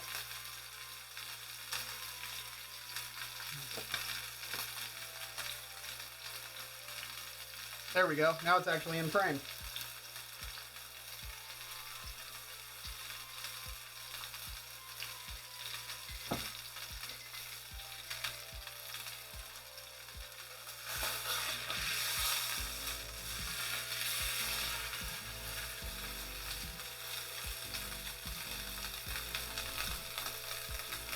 I'll probably end up searing this one more time on this side, as well as the other side. Really, I was thinking there's one and seven between different areas of the okay, that's what Lumpy does all the time. Strips down and restarts. Nicely marbled. I'm drooling. It is actually really nicely marbled. It was a very, very nice looking tri-tip when I picked it up. Made me happy. Thankfully, like, all the muscle fibers are running really nicely, so this will slice up real good. I'll probably slice it right here and then cross slice it.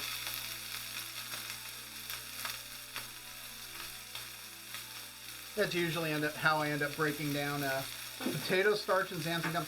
Really? I think we need to open a window. Yeah, you might open the sliding glass door. Okay. Potato starch and xanthan gum. Wow.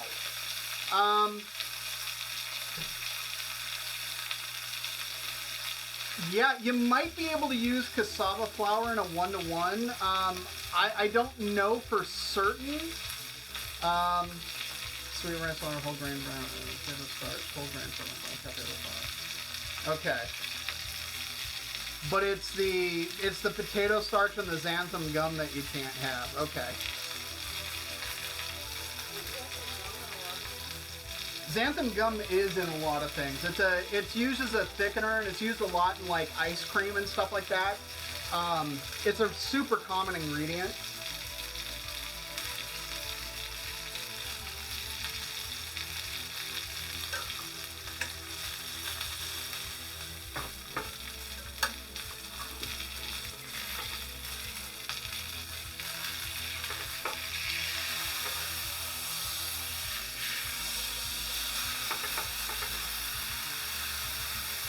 And that should do it for the final sear. Rice flour and arrowroot would work. Possibly. To be honest, Night Songs, you know what I would do is I would try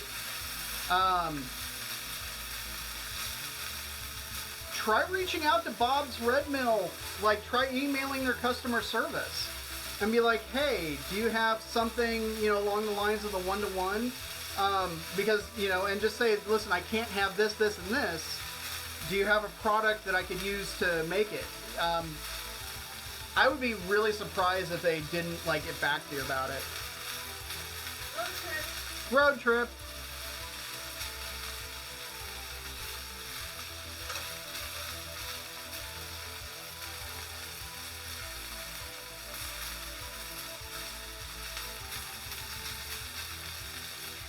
Okay.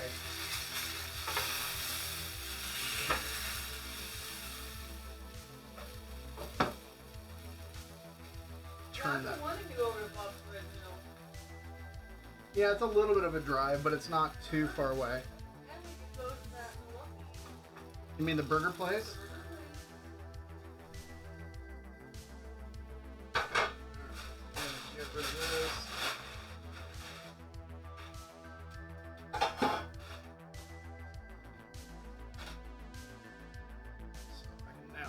this out of the way.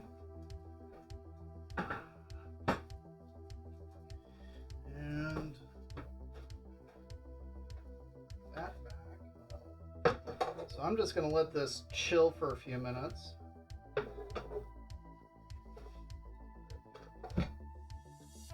Get a couple of paper towels so make a massive mess.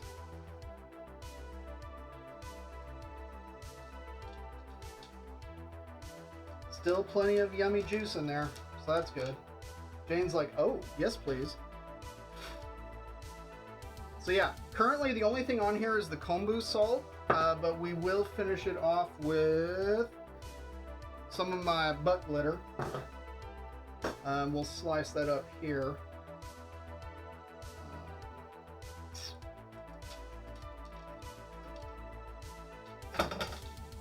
But I'm going to wait a few minutes on that. In the meantime, I think I'm going to take the cast iron pan out back and just leave it outside so then that way it has a chance to kind of cool down. Is the door open? Yeah, okay. wide open. Beauty. Excuse me, dogs. Move, dogs.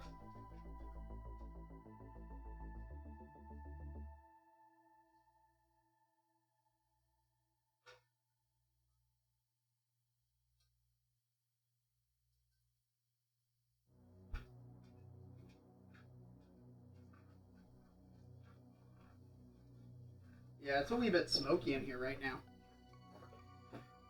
So this is the cast iron pan that I was telling you all about earlier that I'm in the process of re-seasoning, and it's gone through two cycles so far. But it's a deep pan. It's a chicken frying pan. A Wagner's 1891 10.5-inch chicken fryer. So Where'd you get that? I think I got it from Julie. So I traded it to her for something and got this, and like it's probably alcohol, most likely. Although I wonder, no, that wasn't because of the stuff that she drank. Had a whole bunch of stuff that I accidentally left out. She house sat for us. Next thing I know, it's like all this beer is suddenly gone, and anyways, She drank a lot. she drank a lot. Anyways. Well, you can't have sorghum either? Holy hand grenades, Night Psalms. I'm sorry to hear that. Well, hang on. Let's have a look. Cassava flour is made from the whole root, blah, blah, blah. Perfect for gluten-free and grain-free cooking. Use it for baking flatbread and brownies and breading, or replace of breadcrumbs. So I don't think cassava flour is going to work for normal breads. At least not based off of what this package is telling me. Okay. It's going to be in 4 total, in addition to us. Sorry, so 6. Alright. Oh! That looks good. That looks excellent. That's looking good too. How did you season the carrots? Carrots have salt and pixie dust on them. And they'll soon have some parsley. In fact, let's take a couple of trivets over. Excuse me, Jane!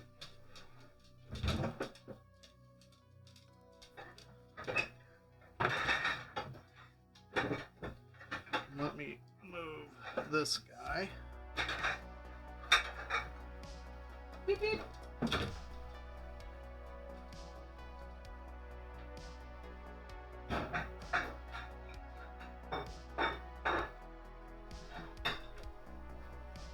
Okay, Chad, I'm going to rely on you guys to remind me that I put it on top of the washing machine. And I need to take it off the top of the washing machine because Mrs. Weso hates it when I put stuff on the top of the washing machine. So remind me to take it off the top of the washing machine so I don't get in trouble with Mrs. Weso. Okay. Move that.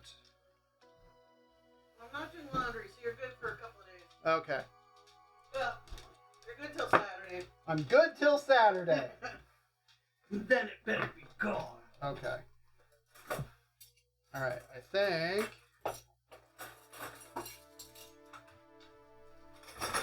Alright, we have to turn the oven off. I have knives in my hand, I've please. got hot Be food in careful. my hand.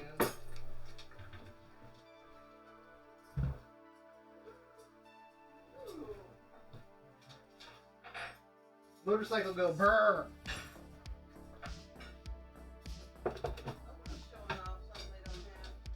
Yeah. Somebody's high revving motorcycle outside somewhere. Next time, put it on top of the dryer. I would put it on top of the dryer, but there's stuff on top of the dryer. He's already stacked there. Okay, we can unplug that so it stops beeping at me.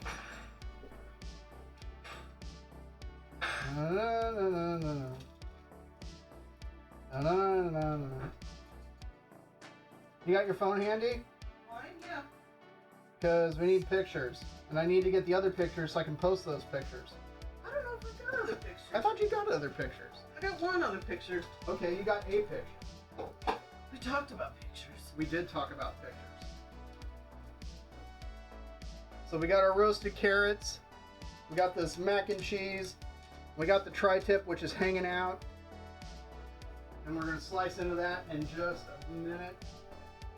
In the meantime, I'm getting a fork. And I'm getting a very small plate.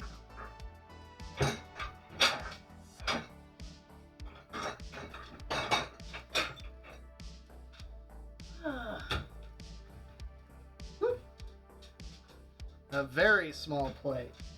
So, alright, I'm gonna... Think carrots would go well with a smoked taste? I think so. Yeah, totally. I like carrots and Ooh, smoke. look at that. Wow, Smell. this is a little person plate. Yeah, I told you I was getting a little plate. Alright. You should put the carrot on the plate so it's completely hanging off. I can be arranged.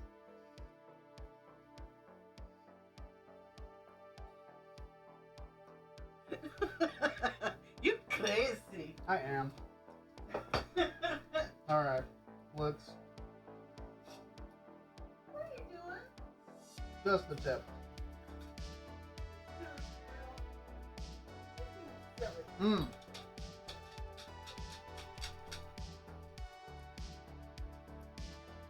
Glutenfreealchemist.com. Nice, that's cool. Yes. Mmm. Yeah, Orbit plates, basically. So the carrot is perfect. This mac and cheese is excellent. Mmm.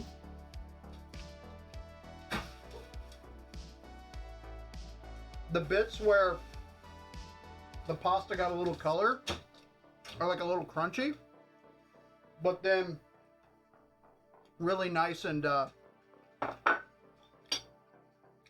cheesy and springy and yummy. Okay. So I'm gonna go.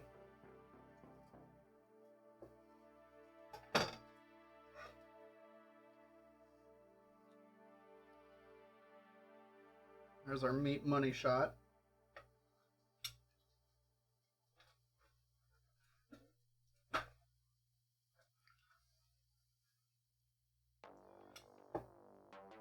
Okay. So now, since the grain of the meat is clearly running this way, I'm going to slice it going crosswise, so then that way I'm not chewing on super long grain of meat. So I'm just going to take a couple of little slices off of this edge.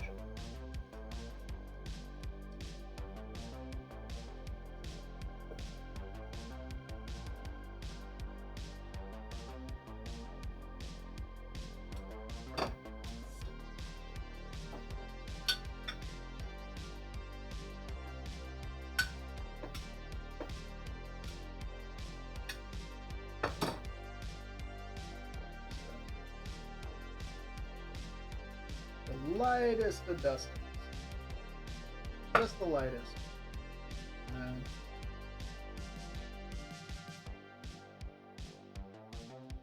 a little bit of that butt glitter.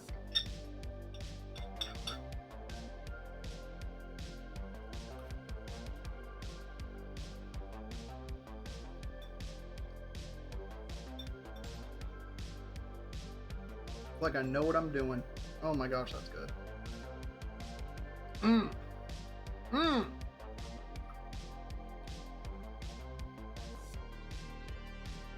That is the stuff.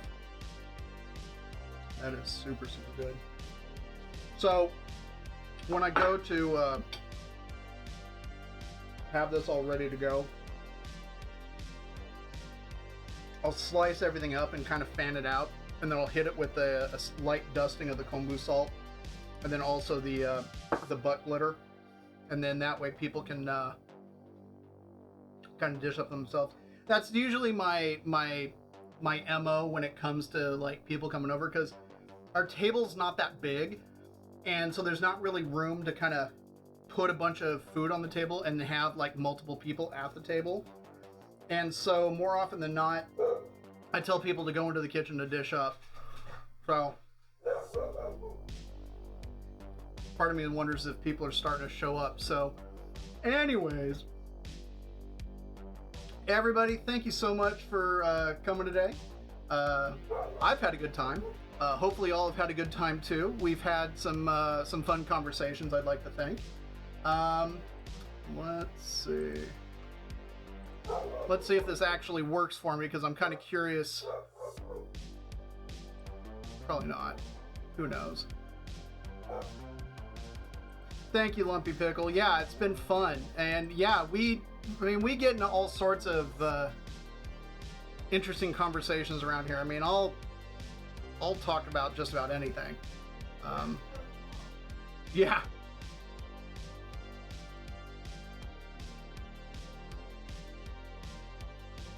Wow, this like really doesn't want to open another tab. Yeah, we will talk about anything. Yeah. I'm just trying to see who's on. Night Songs, Lumpy Pickle, Cryptic Caramel, Accidental Chaos. Thanks so much for coming today and subscribing. Scott Connor, always a pleasure. Scott 2574. I saw Vegas Squids pop up earlier. G Money was in the house.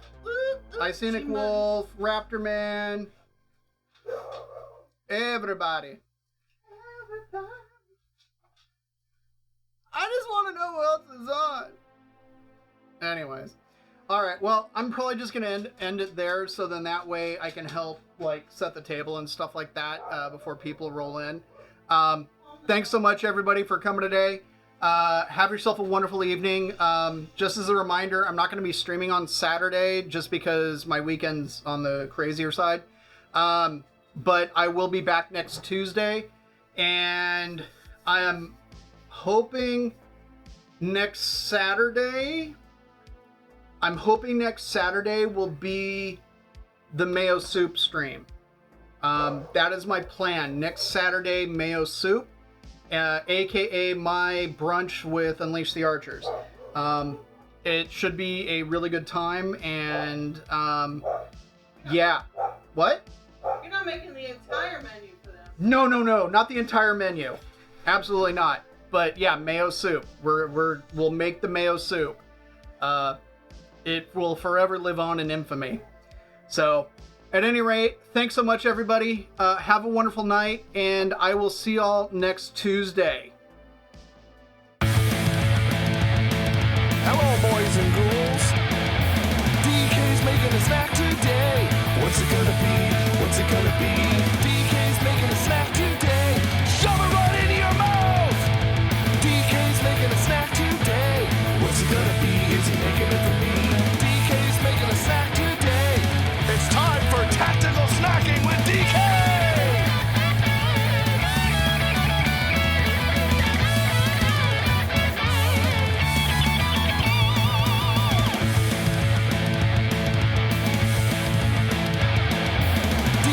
Making a snack today. What's it gonna be? What's it gonna be? DK's making a snack today. Shove it right into your mouth. DK's making a snack today. What's it gonna be? Is he making it for me? DK's making a snack today. It's time for tactical snacking with DK.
gonna be?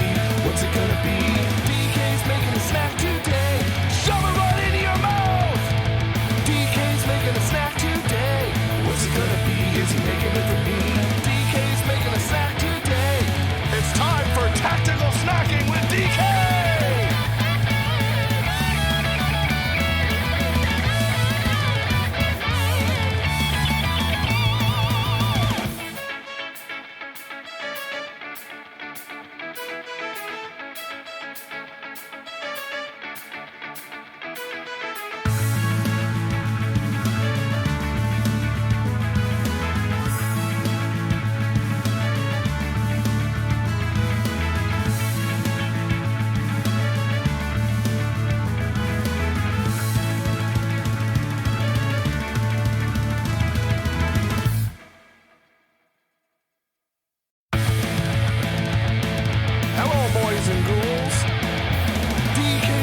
Snack today.